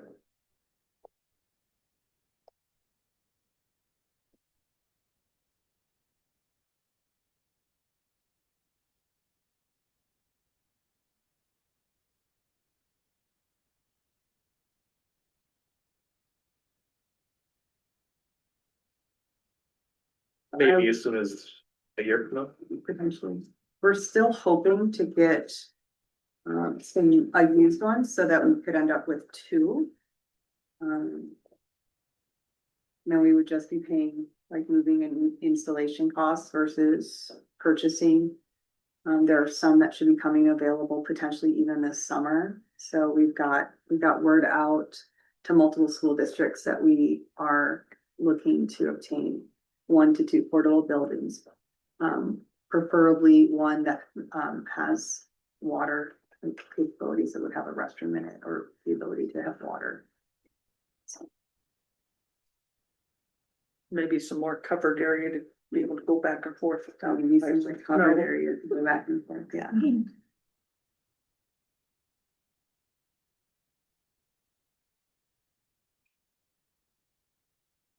Any other questions on that? I know it wasn't a ton of update from our last meeting the last week. I don't think so, not for me. I think when we get the details, it'll be good for us to. Yeah. See those details, those are important. I did not know that Kristen was gone the entire week, so that definitely impacted our ability to make any updates and changes. Stuff, you know.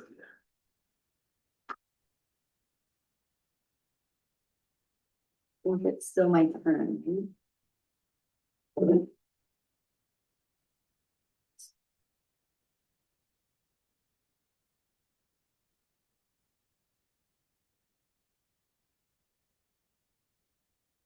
Okay, so we're already in May and we're looking at ending the year strong.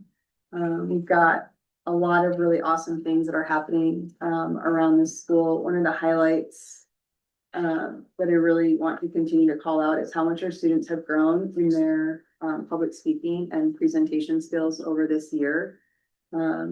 It's really been an amazing thing to watch, and so a couple of pictures of that and some students practicing for our upcoming concert. Highlight to start out with is we were recognized for performance during the 24-25 school year in growth. So it's our second year in a row receiving an award, which is something that only 16% of schools nationwide do. So really proud of the work that's happening here, helping our students. Student achievement. Yeah, so our students are continuing to grow at or above expected paces in academics. Okay, so a great highlight on teaching and learning. Ms. Brooks has these ongoing literary arts field trips that she takes students on. Gosh, once a month, once a month. They go down to Portland. They visit Powell's, they have dinner. It's an awesome experience. It's something that I know our PCIe students really love. They had an opportunity to go to the youth poetry slam competition, which is a really cool thing. And while we are not in the competition itself, we're always invited to visit and attend. And this is the third year in a row. And there's nothing better than hearing a teenager say, "This is awesome." So really excited about that opportunity that we've been giving students to get out and see some great arts speakers and some things like the poetry slam. So I wanted to make sure to highlight that. We started our spring benchmark testing today, actually. And we'll do English language arts this week and math next week. Looking at where we're at for results, I've got a picture up there to the right, highlighting a student who's had a particularly successful year. This student has worked extremely hard. They have participated in different interventions and other supports to grow in their reading, and they now there may be a little bit of a didn't do quite as well in fall as maybe they were capable of. I'm just going to preface with that because they achieved 556% of their expected growth. So while we can argue about how valid that number is, we can at least say that this student made a significant amount of growth this year. I left the grade level information off for privacy just because there are numbers, but I will say that they closed gaps significantly. It was 2 years worth of growth. So really impressive. We also are almost done with state testing. We've had 31 students have already completed 122 tests. So if you think about the way state testing works, the English language arts has 2. They have a multiple choice test and then a performance task where they write an essay. The math is the same. There's a multiple choice and then a performance task where they have to solve a complex math problem and then write about it. And then there's also a science test. We have our 11th graders finishing the science test this week, and then state testing will have all wrapped up as well. So really proud of the team. As I walked around and had a chance to see the incredible testing environments. I was really impressed. We had some folks proctoring it for the first time. And they were really amazing about setting the testing environment, making sure that students were comfortable, confident, doing their best, but not necessarily feeling overly anxious. So really great work. Some culture and activities happening. May's character trait of the month is creativity, which goes great with the fact that we have our spring music and art showcase. And we have a lot of events this time of year. So PCIA just had their lock-in on Friday. They mostly stayed up all night. When I was checking in with our freshmen this morning, they gave me a list of who didn't make it. And how much caffeine they did or did not drink in order to make it. They were definitely still tired. You could tell sleep patterns were thrown off. You're all invited to the Spring Music and Art Showcase this Wednesday at 6 p.m. We hope to see you there. Miss McClarney is still trying to convince me to come up and play the recorder with 3-5. I think I will not steal the thunder and let them go ahead and do that on their own. But if you would like to hear me play Hot Cross Buns, I'm always excited to do that because I learned it and I'm still working on Mary Had a Little Lamb. So more to come on it. No school on Friday for the long weekend, which works out great because our oceanography class will be taking their field trip, which the approval for that is coming up on the agenda. So you'll be able to see all the great details of what they'll be doing over the weekend. We have senior night in a week, Wednesday evening. We have graduation on June 5th. So please mark your calendars to make sure that you are able to attend. 8th grade promotion is on the 9th. PCIA is taking an all-school field trip to the zoo on the 11th. And I believe they have a scavenger hunt planned, or are they writing? Is it a scavenger hunt? They requested a scavenger Okay. hunt, so the zoo provides one, but it's a little outdated, so we might just, yeah. We were talking about all the different ways we could make that an academic field trip, whether it was writing a poem or writing, so Ms. Brooks did a great job of working with them and coming up with some different options. You said you're gonna do your own scavenger hunt at the zoo? No, I just was doing some research. ASB wants to design the scavenger hunt, Oh, I see. our student government. And so I was kind of like finding some stuff to potentially give them to as a place to start. So we'll see what they come up with. It's a busy time for students, so. On the last day of school, June 12th, we have field day. PCI will be going to Big Cedars, and then all students are released at 12:30. So that will conclude the school year. What do they do at Big Cedars? They hang out. I don't know. They have fun. They enjoy celebrating the end of the year. What do they do at Big Cedars? Frisbee golf, badminton, hanging out, go to the creek. Just being kids. Okay, thank you. Run through neighborhood yards and have a picnic by there. Maybe.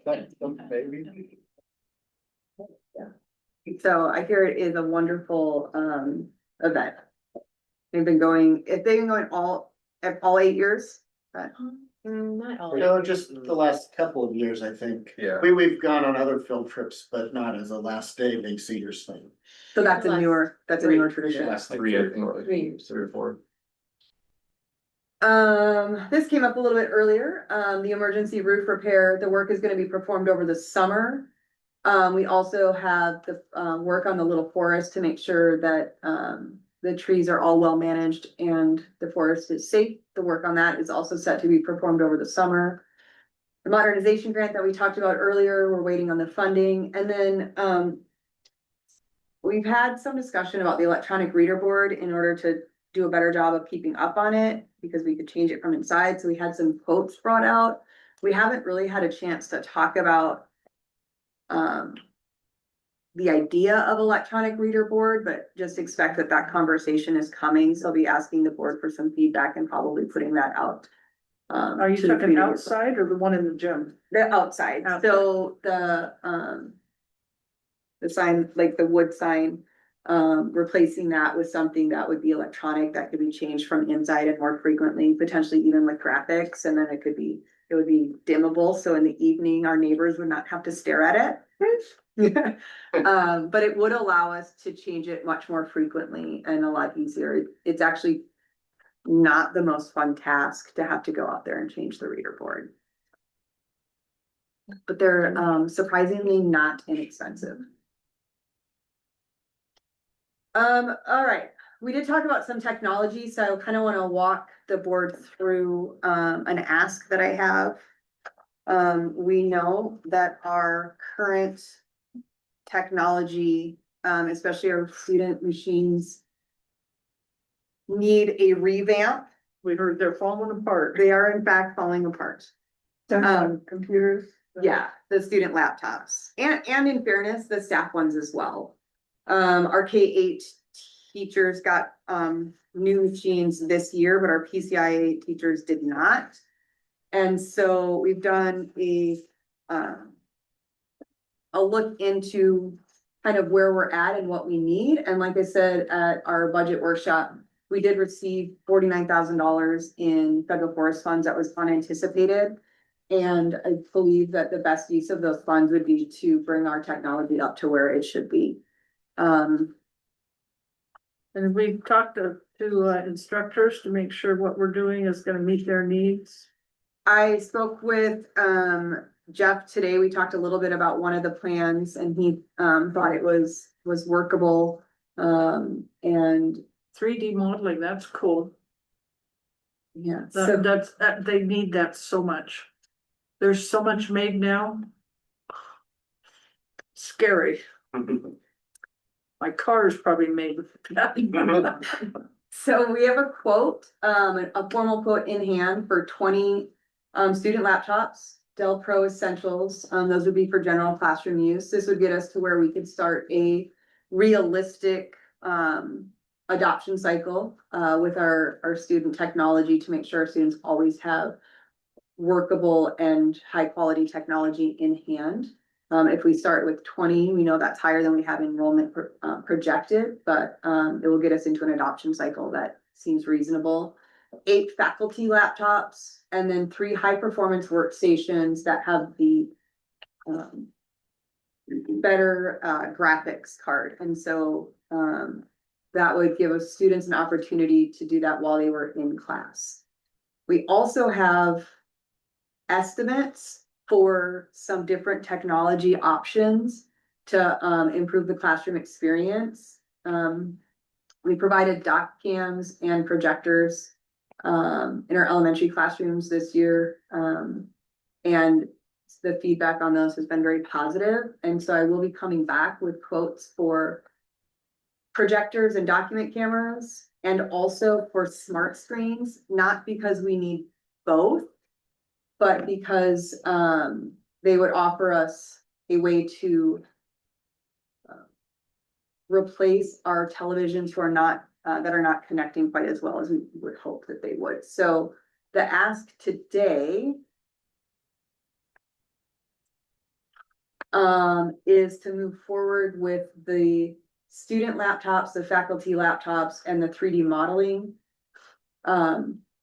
machines. And that would total $32,803.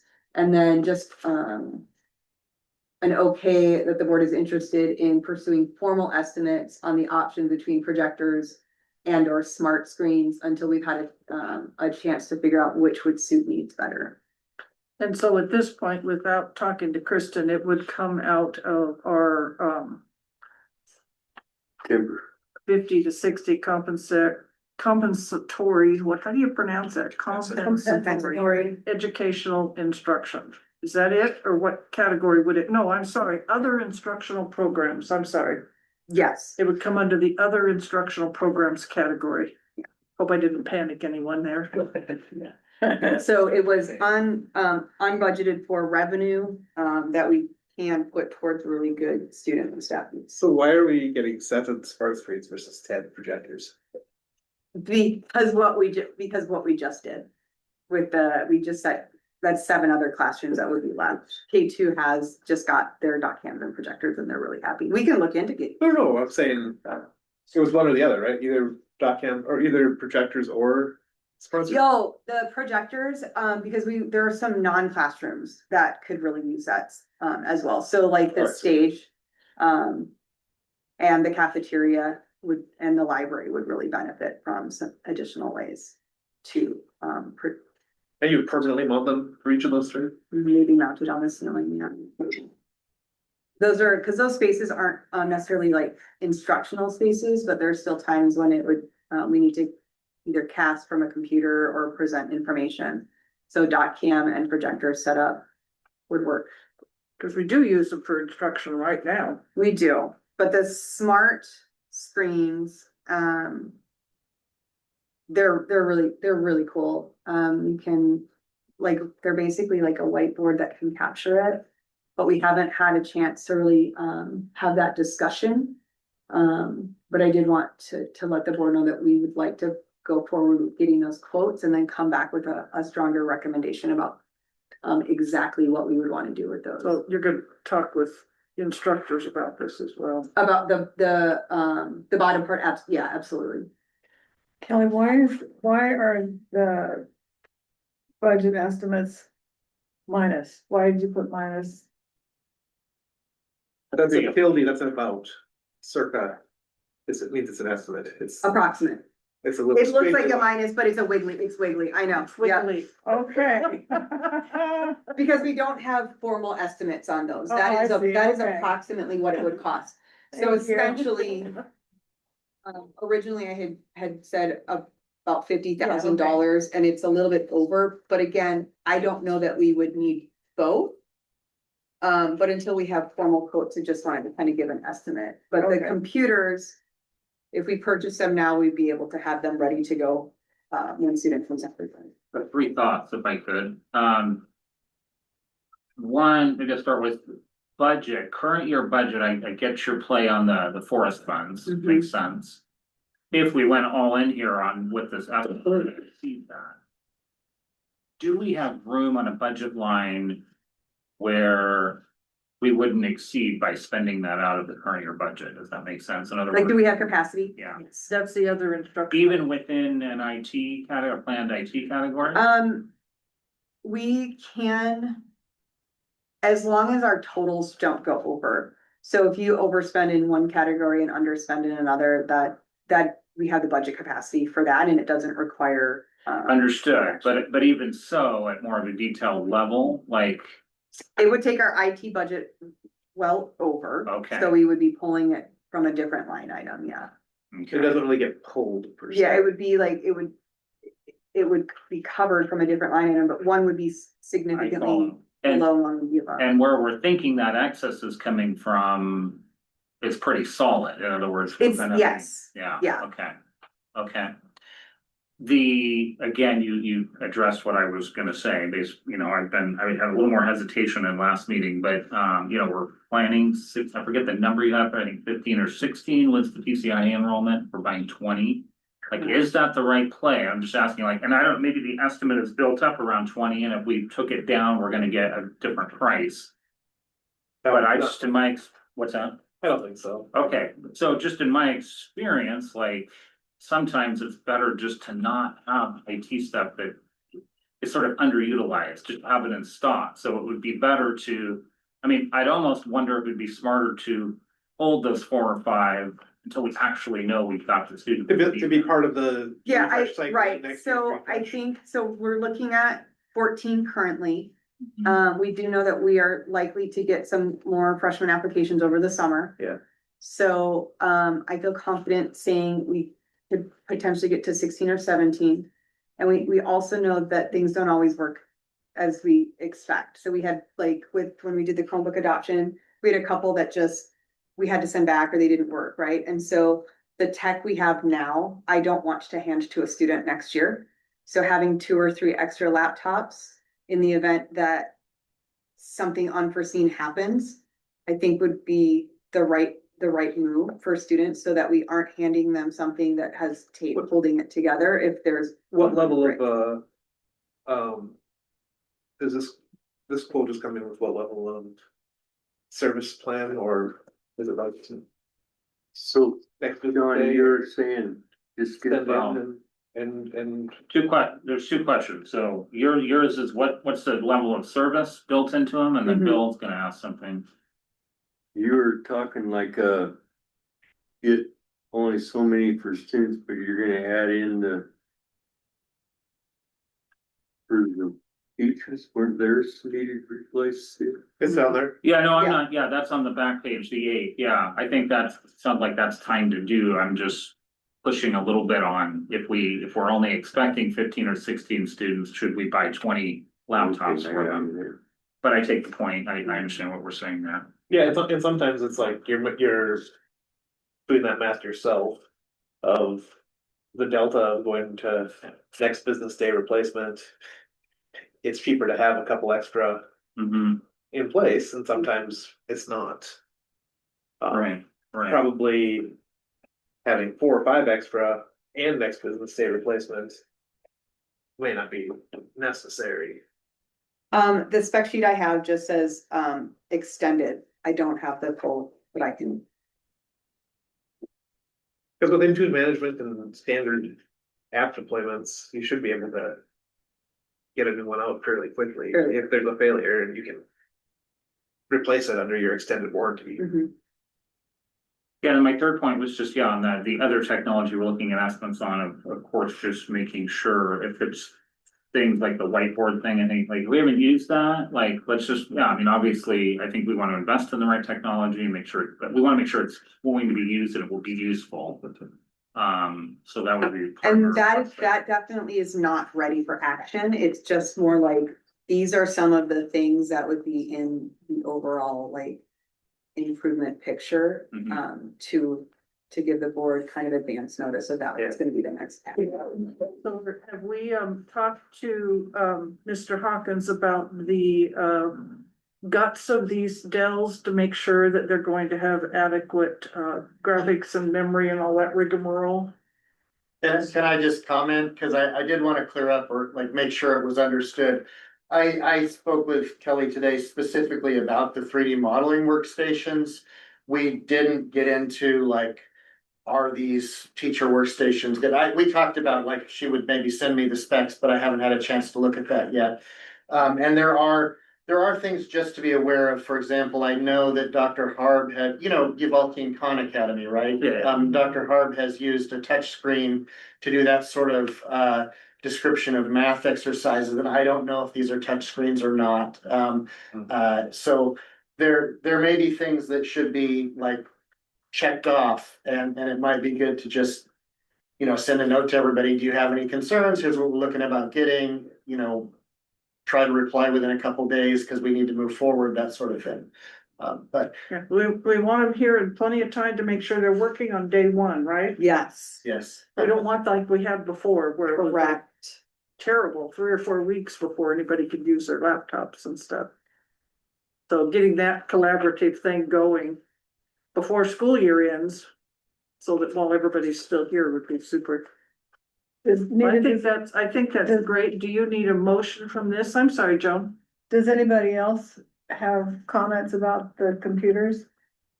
I was gonna wait to public comment, but just one thing, to check in with teachers, whether, like, for me, for example, like, my computer's been fine. I would prioritize a board, a smart screen, or a projector way higher than a computer. So like, if the board is debating where to place funds, I just would like to have teachers be part of the collection of that, because I'd rather keep using my current computer if I can to get a smart board if I have to choose. Great feedback. Is that like universal? Would most classrooms use a smart board as part of their curriculum? Or anything else. Or just anything? The teams are problematic. Yeah. So, now you wanna move forward, getting all this collaboration and all the details and all that rigmarole, so you need a motion from the board to approve moving forward? Do you need a motion? Well, we're gonna be spending money, so I think we better. And so, if I was to move, let's see, cause I'm not sure exactly what motion would work for you, Kelly, but move that we move forward with the, device subtotal presented here of $32,803.03. That's an estimate for laptops and modeling workstations. In addition, develop the needs and the details for the second classroom AV budget estimate. And then bring that back at the next meeting for approval. We do that.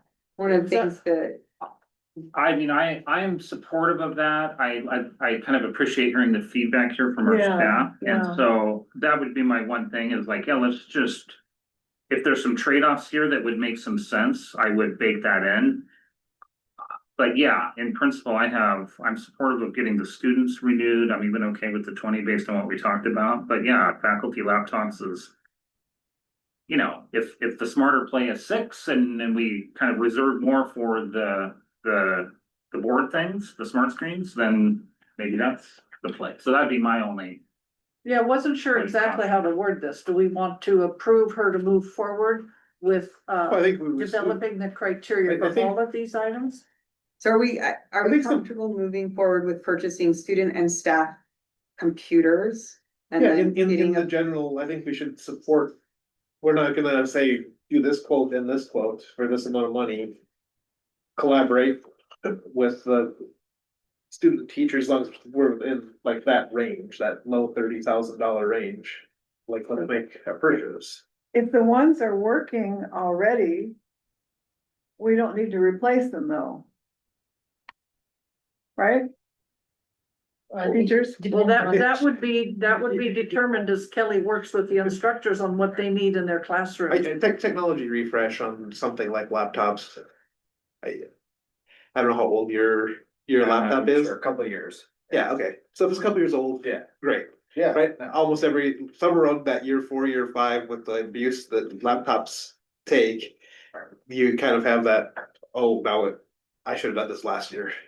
And it's good until it isn't, but yeah, sometimes. Refresh the bad reasons. Right. Well, I guess that would be, one thing would be, do we get a lower price if we order this amount, or if we were to hold off on 2 or 3 so we can buy something else? I could definitely look into if there is a number that changes the price point. That's not my understanding. I don't Okay. actually get the quotes directly myself. Our Generally with Dell. I don't think they do. yeah, I don't They believe give so. both They do. discounts, Yeah, do they? sometimes it's better to like quote higher than back off, Yeah. cause if they gave you the discount, you still have it when you back off. Getting the computers up and running is definitely the Yeah. longer part, like, right, so like getting those and getting them, having time for, Jake is the name of, the person with ESU 112 that does most of our technology, yeah, Jake from State Farm, that is what we call him often. So he would need a lot more time to set those up than we would with the smart boards or the projectors or whatever, ends up being the preference, so coming back in even June or July with that answer would still give us time to have them set up for fall. So he can Whereas- work through the summer to get those going. Oh, absolutely, yeah, Okay. yeah. Cool. Okay. Anything else on that subject? Let's go on. So just, we gave general consensus, we don't need a motion. I think that. Everybody happy with that? Yeah. All right, because it is not exceeding the budget. We have room in the budget, so. Thank you very much, everybody. Let's move on. Overnight field trips require board approval, so, Mr. Van Duzer did an awesome job of outlining their, upcoming field trip, with all of the details of what they're doing, the learning outcomes, the itinerary. It's very, very detailed. I have a copy for each of you, and then, just need the board to approve the trip when you're comfortable with that decision. Can we go to?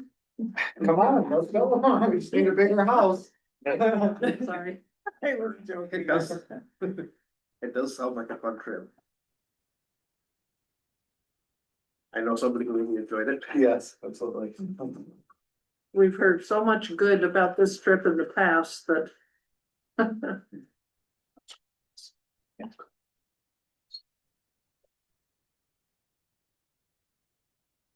And I'm happy to answer any questions since I'm here, so. Can I go? Sure, I mean, I'm open.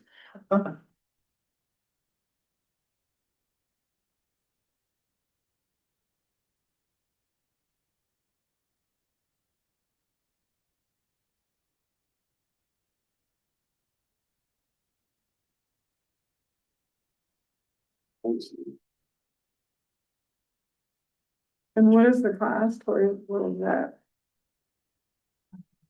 What are we approving? Just that they have permission to go on an overnight field trip. Oh. We don't have to pay for it? Well, we're paying for it. Okay. The district policy says that if they are going overnight, it takes for. Okay. So I move that we approve the 2026 oceanography field trip as presented in Mr. Van Duzer's. All right, is there a second? All right, thank you, Bill. It's been moved and seconded to approve the oceanography field trip for this year. Are there any further discussion or questions? All right, everyone in favor, say aye. Aye. Anyone opposed? All right, thank you very much. And congratulations, you guys have an awesome time. I'm sure we will. Looking forward. to it. Next is. I actually, sorry, Anita, I realized that I got so excited about the tech and then moving on to the field trip that I still have a couple slides on my superintendent report. If we don't mind going backwards for a moment, I would love to share them. Oh, okay. If I can figure out how to open it back up. Just because there's a picture of students coming up, so. Okay. I also have just information for the board that I'll pass out here in a moment on our interlocal agreement renewals with ESD. So just most of the agreements are routine annual renewals with modest cost changes tied to inflation, salary and benefits. And so these are things like our business management, payroll, communications, tech, recruitment, like staff recruitment, like they posted our open position this year, certification, clock hours, etc. So I will just pass that out for you guys to see. The contracts will slowly trickle in, and you'll see a few of these are still marked TBD, and that is the stuff that Kristen is waiting on.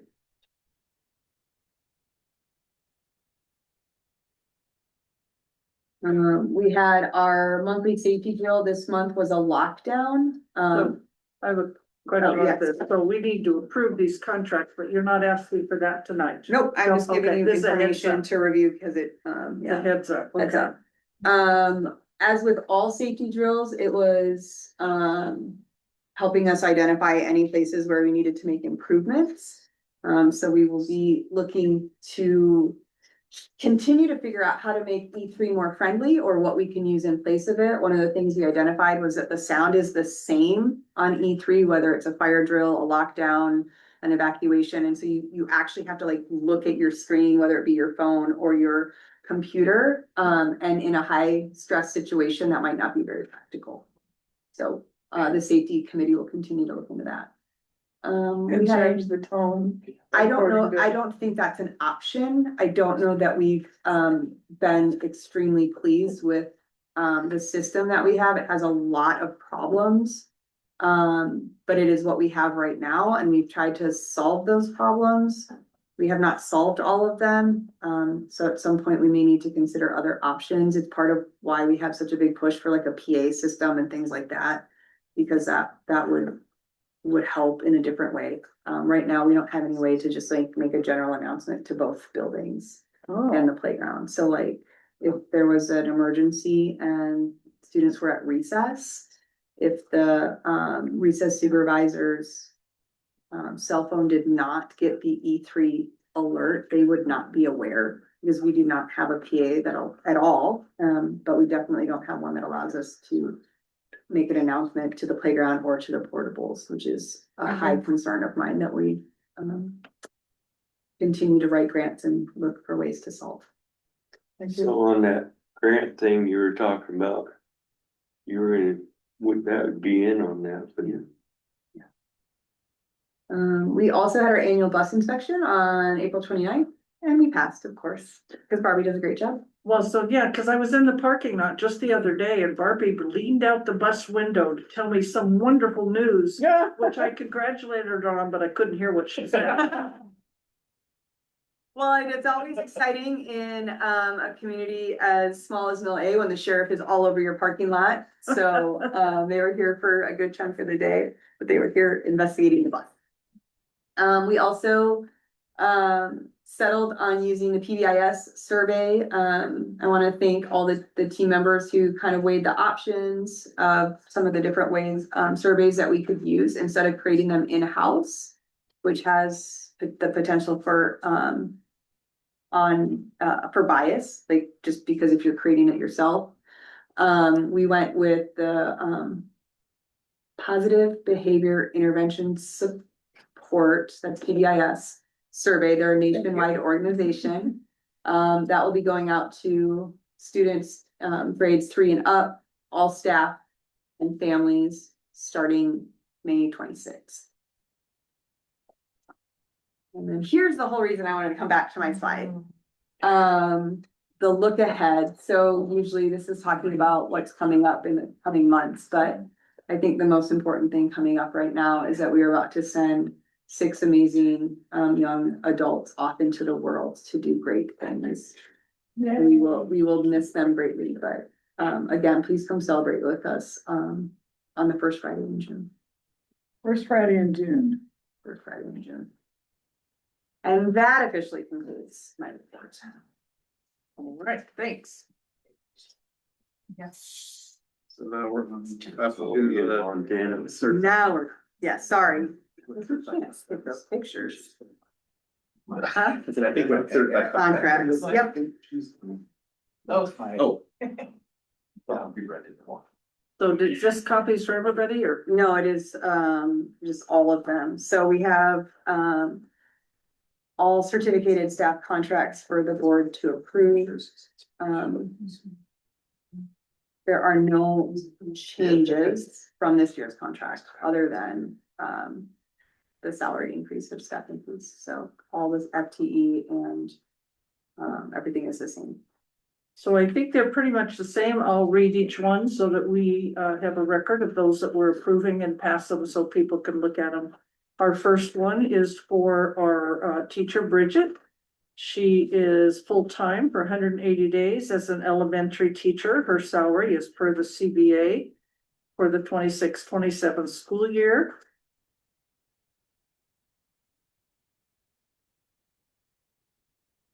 And so you might want to glance through the contract. The next one is for Jennifer, full-time for 180 days, and her salary.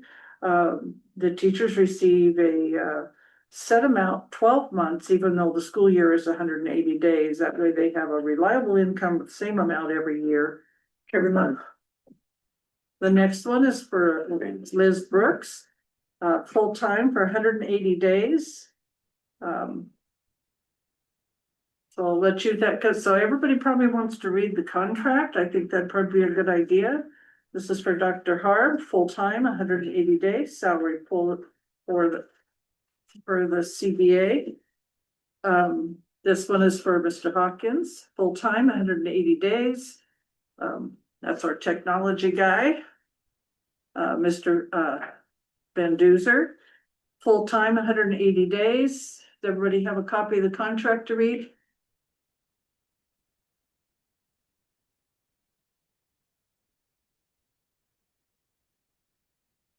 This must be our new history teacher. Have we seen his resume? Yes, when A long time ago, right? Last month. We did review his resume and Was that our last? It was board at the, meeting? yeah, the last board meeting, not the last meeting. I mean, I lost my memory just since the last board meeting. And so how do you say his name? Last name? Jonathan Lashana. Lashana. He actually came and visited Friday. He was in town for Mother's Day, and him and his mom drove all the way out. But they didn't get here until like 3:30 in the afternoon, so all students had left, but he was really excited to see the building. So again, full-time, 180 days salary for our CBA. And this is for our elementary school, Kellyanne, full-time for 180 days, salary for the CBA. This is for Jessica Hoff. 0.5 FTE for 143 days. Now, So she'll work 4 days a week. 4 days a week, okay. All right, great. This is for Rachel, 0.6 FTEs. This one we need to skip John. So we will do, if we choose, we can do them bulk, but if we do, we need to pull that one out.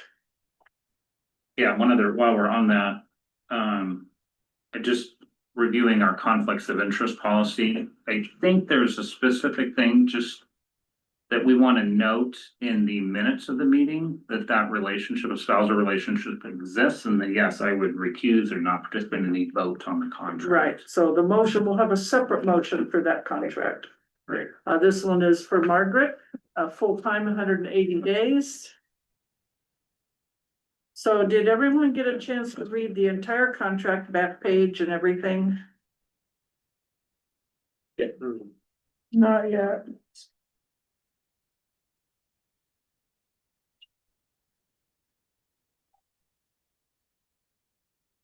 And you mentioned there are no changes between this contract and the one that was signed last year? No, the only thing that was changed was the dates. Okay.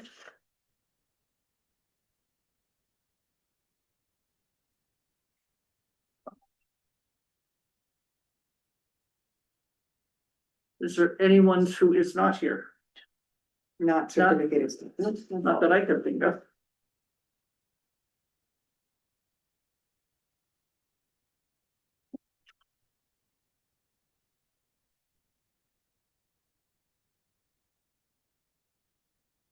Okay, if you send them all back when you're done. She's still So- on the first one. Mr. Lashawna's then amount, I'm sorry, you've already said this is empty, that will be filled in. Correct, or we just are follow waiting the on schedule after we- official, yeah, it'll follow the CBA based on step and or experience and education, but we're waiting on official transcripts and verification, so. So I move we approve all district certificated contracts with the exception of Rachel Duffus's as Okay, presented. it has been moved that we will accept all certificated contracts presented to us tonight as read off by the chair with the exception of Rachel's. Let's wait till Joan's done, please, before we. Gonna be there a long time. They're all the same.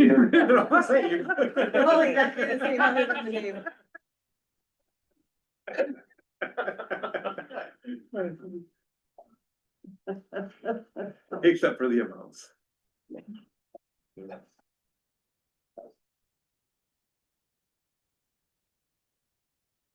You can second this. Done. I will second that motion.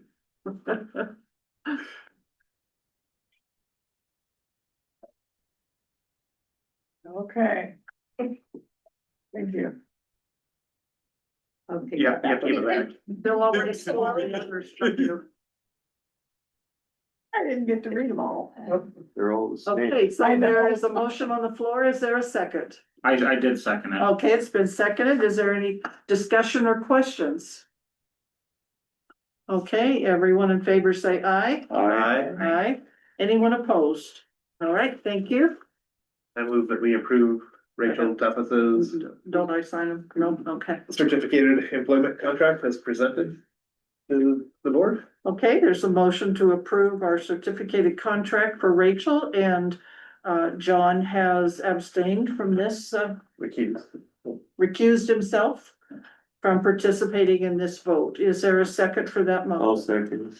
Okay, it's been moved and seconded to approve the contract for Rachel. Any further discussion? Okay, all in favor say aye. Aye. Aye. Any opposed? So that will be a 4-0 approval. Thank you, Jessica.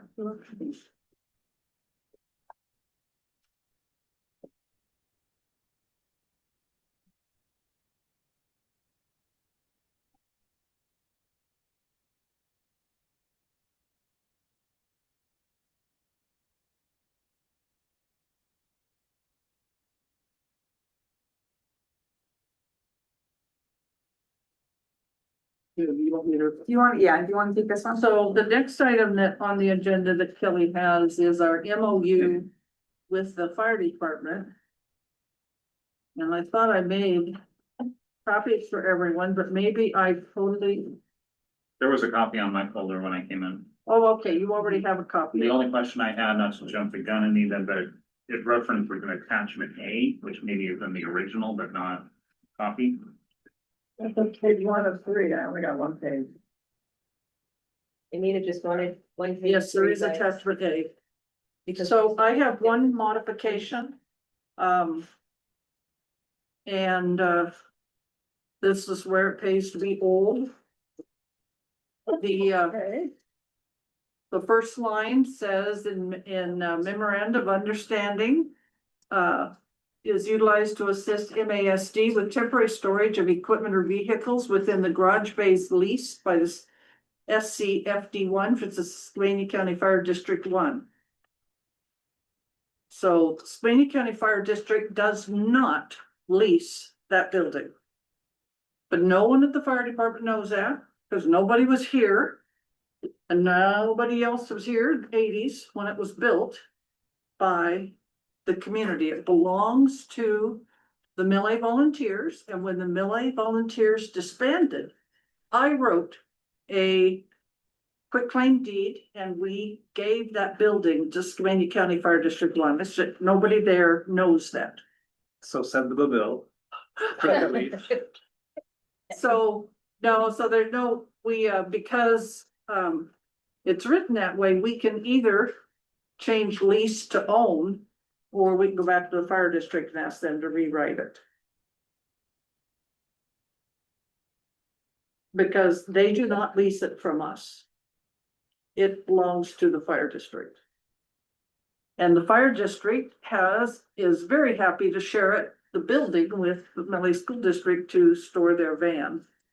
It does have a 30-day advance notice if they want to terminate the lease, which is really important because the fire district really hopes to get a second vehicle up here. Your contention, Anita, is that the building itself is owned by the fire district? Yes, it is. And the fire district leases the land from the school district. And I asked for a copy of that lease, but no, I did not. I was going to, but Lisa wasn't here.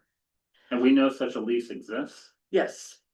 The lease, I know it exists because I transferred, when MAV transferred everything to the fire district, I transferred that lease. They declined it and wrote their own, and we signed that 3 years ago now, I think.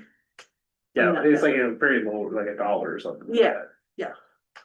Okay. But Lisa just sent them a bill. Do you know what that bill was for? Did you see that bill? They asked for it. Right. Are you the dollar amount? Is that what you're wondering, was what the dollar amount was? It was 500. Yeah, 250 for 250 each year. each year. Okay, it's Yeah. not, it used to be $1. Yeah. Now it's $2.50 each year. And they're saying that they didn't pay last year. Well, and they needed that because they get audited, so. So it was 2 years. So you're saying within the garage bays on the land leased by Swaney Fire District. However, we want to word this, I hate to go back to the fire district, explain to them they goofed up, but I need to. So I sent my husband on training tonight and said, be sure and point out to them that they own that building. But, they don't know. They weren't here when we did the transfer. They all knew fire commissioners. Cause they own the building, and so. We don't know. So the MOU is great. We need the MOU. The school district needs the MOU. Can we approve it with that de minimis change? That would it get? I don't see why get the we just language- can't change. Get the one language word right. from- Instead of lease, just say owned. Or- Change one word, and but we do need to initial it. So each of us should initial that. Or do we sign, the board signs this? It's not Pardon? Yeah, the there's board a signs it, I see. actual wet signature page. Does that take into account the land lease? No, this has not, this lease is for the space inside the building. There is a land lease as well, but that's already been signed and agreed to. Okay. Yeah, this one is for the building We itself, say the space the inside garage the building. bays owned by fire district. So if you just take on the second line where it says bays leased by, change bays owned by. Okay, good. That was my question. And that should do it, don't we think? Yes. Well, we also only have spots for a chairman and 2 commissioners to sign it. They did that last time too. I don't. Yeah, good add ones,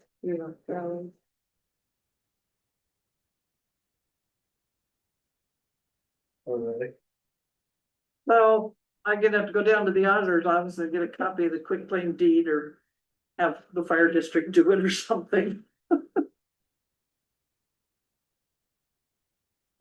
So let's see, do you have the original? That's there? your- I do. There's 2 originals. Okay. So, so it has room for 3 people to sign. We probably should have all of us sign because all of them signed. If we're gonna change it, they've already signed it. They Yeah. would need to initial it as well. Pardon? They should, legally, they should initial it as well. But if we sign it with the change, then we can send it back to them and they can initial it. Okay. Oh, Yeah, If we need a that's- motion? No, Do we need a motion? yes, we need a motion to approve the lease, the memorandum of understanding as corrected. I so move.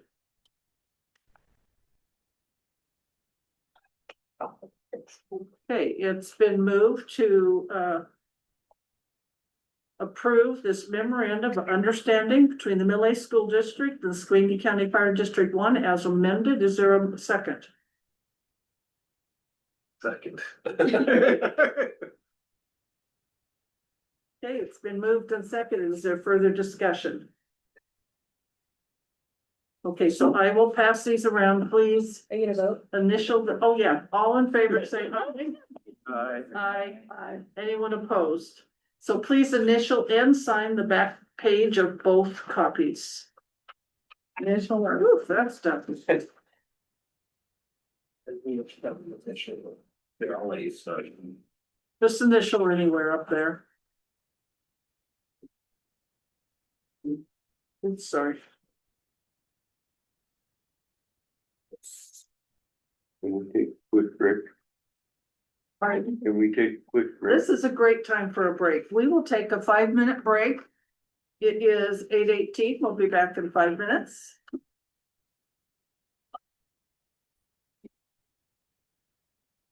All right, we're back in session at 8:26. Thank you, everyone. Woo, these look good.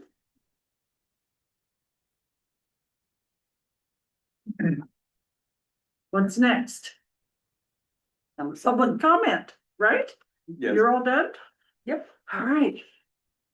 I wanted to piggyback on the student letter that was written regarding first days of school. So with, Dr. Hart's algebra class, 8th graders always take a pre-algebra knowledge test to see if they can test into algebra. And if we don't have those days at the beginning of the year and they start class right away, there's no opportunity for them to get into the class and start on the first day if they don't have those days ahead of time. What days are you talking about ahead of time? So the student letter had mentioned the like community building days at the beginning of the school year for PCIA. Before school starts? Well, The first First day. the first day of school. Okay. And that's typically when I gave the 8th graders their pre-algebra knowledge test for Okay. Dr. Hart. And then he would take them and he would let me know if anybody tested into algebra. But that can't happen if he School starts start. school Mm-hmm. right away. Good point. And I will say just to reference that, like, it's been a really powerful thing for teachers to have some time to connect with the students, to talk about our summers, to meet the new students. So I would also like to see this come back and, you know, we've done a great job over the years of making things fun and exciting and just heading into the school year with the right attitude. I think there's great value in it. So I agree with the students. Thank you. Nobody stands up for these things. It's like, You're born teacher. there should, we need a podium. No, I just wanna, it's something I forgot to say earlier when I'm, like, again, to reemphasize that. Like the enrollment numbers is just needs to be a priority. But one of the things, the STEAM camp that was mentioned in the budget meeting you guys had. So the numbers that year after the one STEAM camp that we had 15 freshmen enrolled. And we did lose 4 of them. I think we were at 11 for a while, and then they stayed through the end of the year, and we eventually lost 2 more. But we had from that one thing, like 9 students that went through, and that was, I think, the big class we had for graduation recently. So if you just, again, recognizing that this is so critical, the enrollment numbers are so critical to us. If you could just imagine, like, what is the worst case scenario for the expense of a STEAM camp?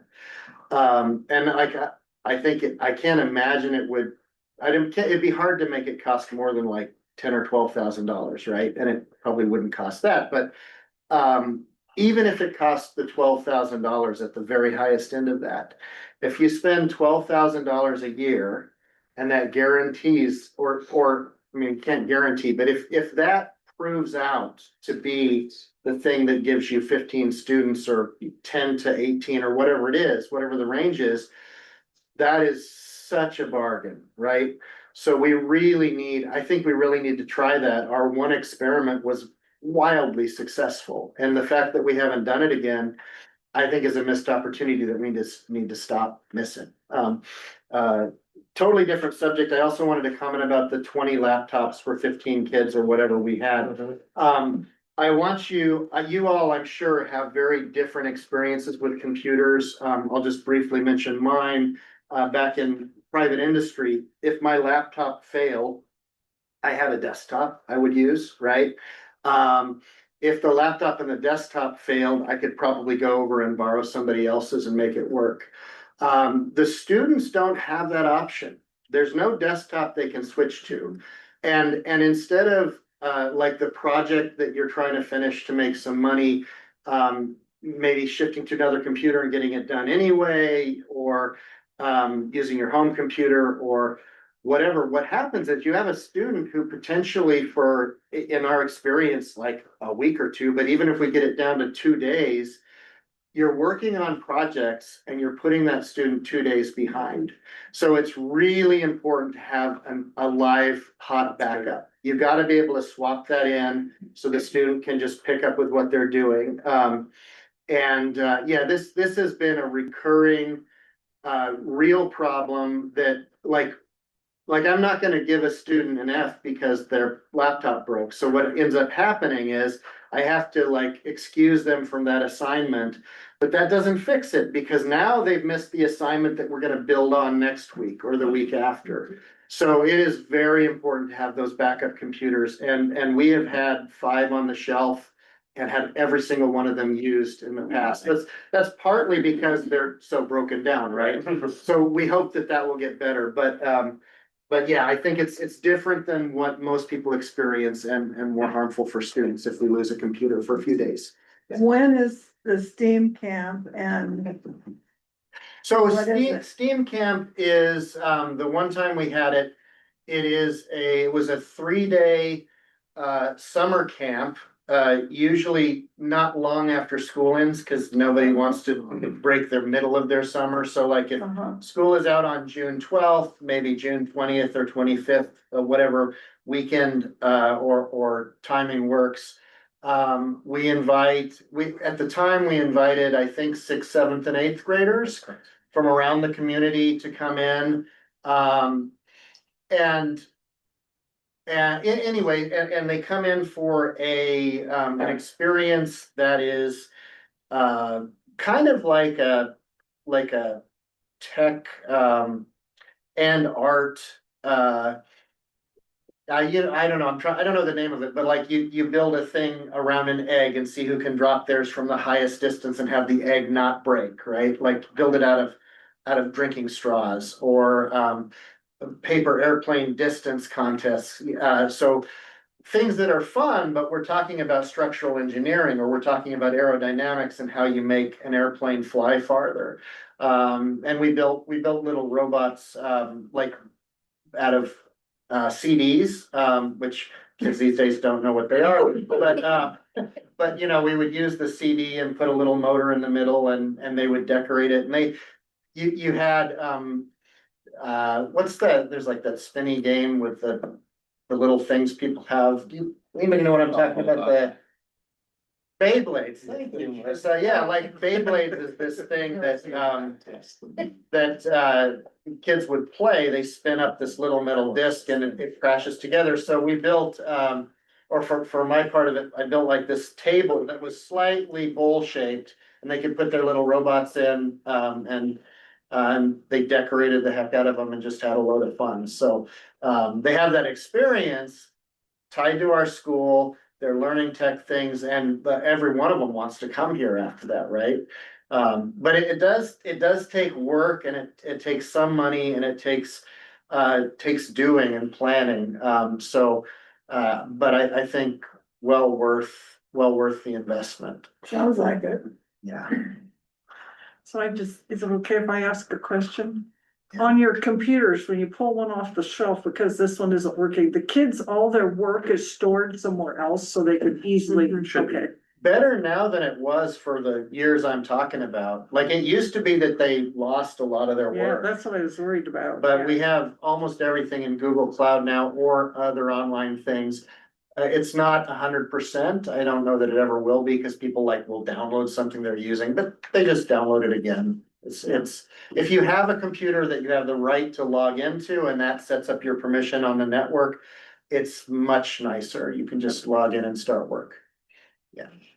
Cool. Any other comments? I just have Yes. one small one. I think it was in the superintendent, presentation about the Little Forest, improvement. I would just love to be involved in any of those discussions. I use the Little Forest as a outdoor classroom, and I just want to ensure that we don't eradicate all of the standing dead and the fallen trees, because that is a huge part of my discussions in my classroom about how natural forests behave. So if I can be part of that conversation, I would love to be, just so we want to make it safe. I understand that, but also not just wipe it clear and have a blank slate with no real ecosystem. So that was. Okay, any other public comments? I just had just a real quick one, just on that first day of school thing. For our senior that we have, it did seem like in the past years, they would kind of collaborate, kind of pair up with the incoming either freshmen or underclassmen and kind of get to know them a little bit better on that first day. And he said this year, without having that, I mean, obviously they know each other's names, but he kind of said we don't even know their names, like not actually, but it was kind of like that they didn't get to know. And it seems like there's been kind of a division's not the right word, but a disconnect, I guess, would be a better word, for the incoming freshmen, versus what they've seemed to have had in the past. Okay, thank you very much. I appreciate that. Any other public comments? Do we need to check online at all? I don't see Well, any. I hands keep up. looking up there. I just, I haven't seen any little hands, right? You Okay. see little hands when somebody wants to talk. And I always let other with their bowl. I know. Is that me? Yeah. Like I love her flowers. Okay, let's move on to old business. Oh, I was gonna ask about the Little Forest. We haven't seen a contract. Who's gonna do the work? Do you know yet? It was in the proposal that I presented to the board. I can bring back additional information if you would like, but. No, I think that if you do a contract, you have to have criteria.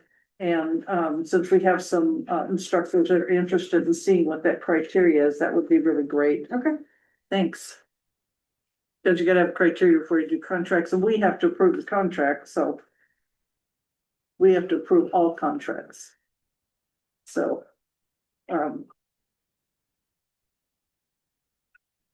Okay, so let's go on, I don't think I have any old business. Let's go on, we have document signing, that's always quite a Oops, where did they go? We get this done. I just added my. Send those that way for signing and send those that way for signing, please. What are we signing? Of the consent agenda items that we approved on the consent agenda. And you don't need any, oh, you need board chair.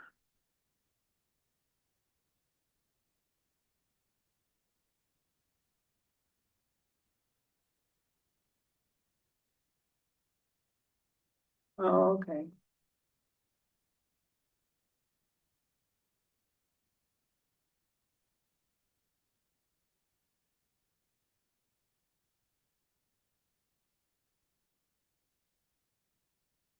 Sure.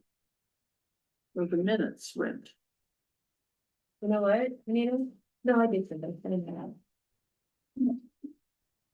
If you need another copy.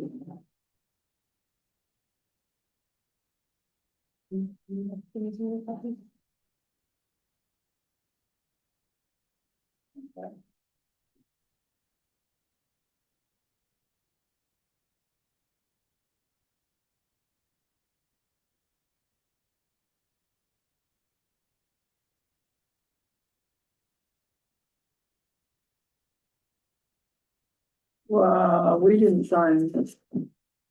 Pardon? We didn't sign what they did. I think they're still coming around. That's There's what, 3 more. Pardon? She's getting excited. that's what we sent over there. Okay.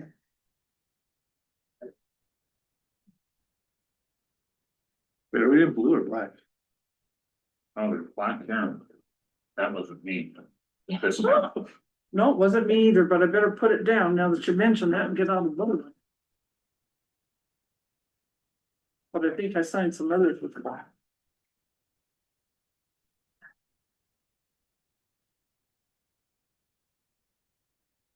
Okay, that's fine.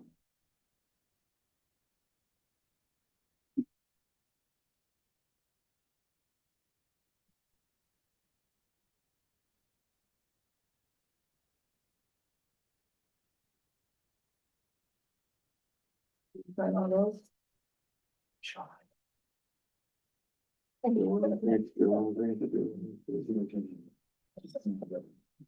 Both of us. Thank you.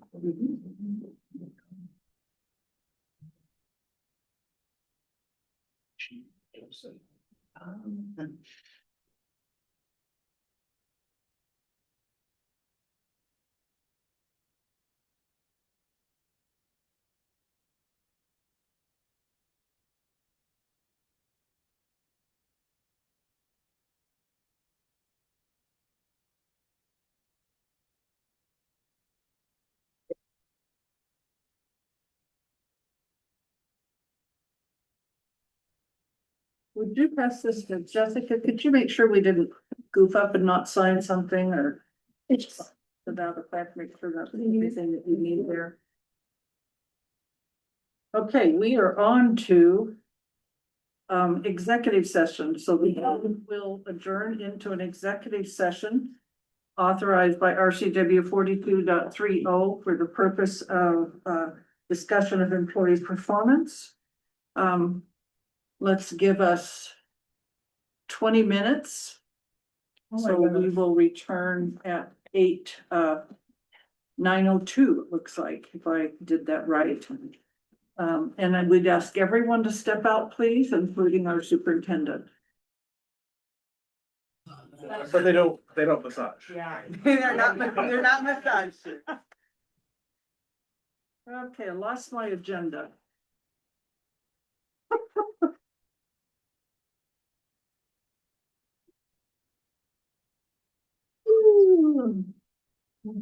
Okay, so we're to the item of good for the order. And I'd just like to have some brief conversations with the board on how we can, as a district, move forward with relationship-based leadership, ensuring that we have a respectful schools and district and a respect among all of our employees, and how we build that back if we've lost it, and how we do continue with relationship-based leadership rather than kind of a directed management style. And that's very hard. We realize that we're a very small school, so everything that we do is kind of out. I don't know exactly how to explain that. So how do you feel? Well, what I would add, yeah, I think, kind of reflecting on tonight's meeting, I am very grateful for everybody that's attended, and we lost a few along the way, but that's certainly fair. I just really appreciated hearing all the feedback, and I think two things have kind of stuck out to me, that I think I would like to see us do some more work on as a board, as a district. And that is, I've heard some feedback on kind of our block versus period schedule, and a need to kind of come back and kind of evaluate how has that worked in a little more detail, and hear some feedback. What are the pros? What are the cons? And I think it's important to hear that from all of our staff. What's working, what's not? Is there anything that we ought to change? That was a change, a pretty significant change we did this year. And I certainly, in our last budget meeting, we heard some ideas and considerations of the middle school kind of teaching approach that we weighed. I think we need to do, more consideration of that and hear more feedback from our staff, kind of weighing the pros and cons. And I think both of those things, are somewhat interrelated. I think the schedule is a particular challenge within PCIA. So what I'm hoping that we can hear as a board is just a more fleshed out pro and con of those things, and that we can make decisions around, what we're hearing. And before we proceed ahead with any major changes. So that's, How do you feel? Understanding the various perspectives, the impact. And then it's important that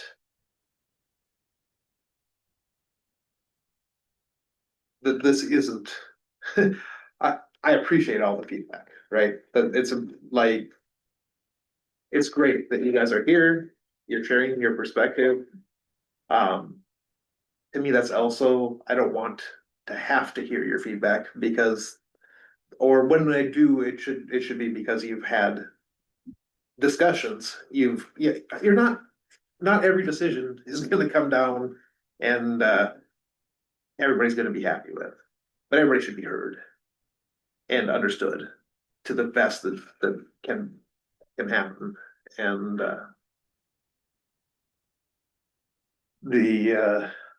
and sometimes when things are moving, especially moving at a pace with other things going on, if we fall down on that front, I want to hear that too.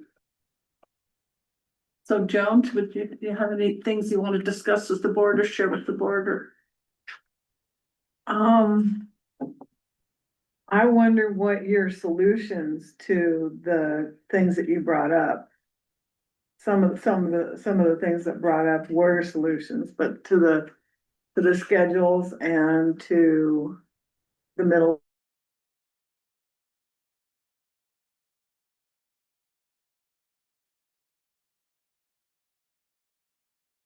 school.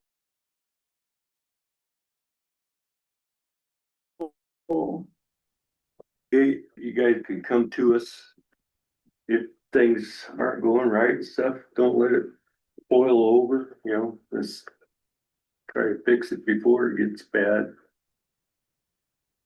So I think, Keep it communicating. oh, I'm sorry. Right.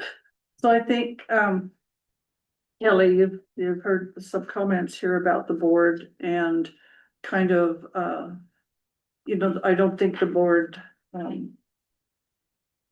we don't want to give you specific directions, but we hope that you hear what we're saying and how we value you and your efforts, but how we also value our staff and our instructors and our students. And students do come first, and we hope that you have some ideas on how we can mend the situation, repair the situation, and take some steps back to being a relationship-based district. And if anybody out there has solution or, suggestions too.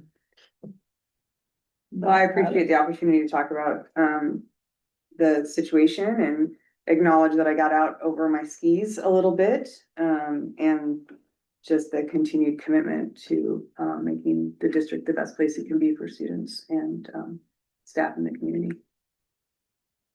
And to echo what Bill said, please don't be afraid to come back. I learned so much just by listening to you, because I don't know details of how your day goes. Right. And so I learned a lot. And one of the things I think that we all learned is when we have a presentation by Kelly, we just sit here and look at that. Oh, yeah. We don't ask any questions. And we need to be asking more questions so we Right. understand what's behind that slide and how that information was obtained and what's being presented to us for our approval. Because the board does have, we have the full responsibility to employ certified and classified staff, to authorize the allocation of certified and classified staff time. And so we do need to ask more questions and be more knowledgeable about the day-to-day operations of what's going on in the district. And I don't know, if we had students, 3,000 students, it'd be different. We'd sit up here and just do policy. But that's not who we are. We are a community, and we want to even do more to bring the outside community into us. That's how I feel. I found it very interesting, perspective on the STEAM camp, right? We talked a little bit about that. And if that's something like, it's something everybody could get on board with, it's more work. It's an extra responsibility after a tough year. And at another level, if the value is there to be able to Right. grow the student base and everybody's on board for something like that, We need figure out how to make something like that happen. Yeah. Maybe not this summer, but the following, and start talking about it now and early so that decisions aren't being made last So minute. Jessica, would you make a note that we want, I'm not sure how we label this subject, but make sure it's on our agenda for next time. STEAM camp? Pardon? STEAM camp? No, the whole subject of relationship-based leadership, collaboration, decision-making, all that kind of stuff that we basically heard. If there isn't any more discussion, I have a new item. No, I wanna go home.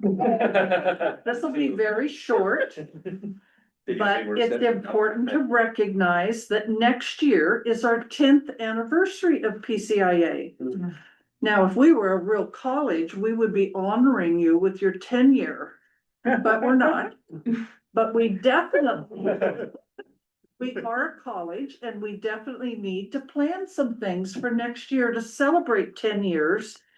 And it's a perfect time to reevaluate all the unique things in PCIA and figure out what aren't working, what new things can we do, and how can we modify what's there to make it an even more unique experience for teachers and students. So next year is an important year. It's our 10-year celebration. So we should have a celebration and do different things, maybe, and honor instructors one month or other things. So if you have ideas, let's put it together. It's a 10-year celebration. It's a really important year. Amazing. It's been Well, awesome. So if there isn't anything else. Can I just make one? It's a good thing. I just found out today, I've been working on for the last couple of years, developing a college geology course. And this morning I found out I was approved to teach this new course. So looking forward to adding it to our offerings next year. So look forward to a new hopefully we can fit in a new geology course. You know, that I'm so happy to see that, because one of the things we don't see is your personal goals and how your personal goals might be a benefit to the district. And is there a role for the district? And so that's really cool. That's awesome. Next year's gonna be a neat year. It's gonna be an exciting year, and it's our 10-year anniversary for PCIA. And if we could do something that gets all the middle schoolers excited about PCIA, that'd be really cool. So our next meeting, official meeting or regular meeting is June 15th, but we do have a budget meeting coming up on June 8th. Is there anything else for the good of the order? For me. All right, let's go home, because it is 9:54. Oh my gosh, it's the longest meeting we've had in a long time. But it was important. I appreciate it.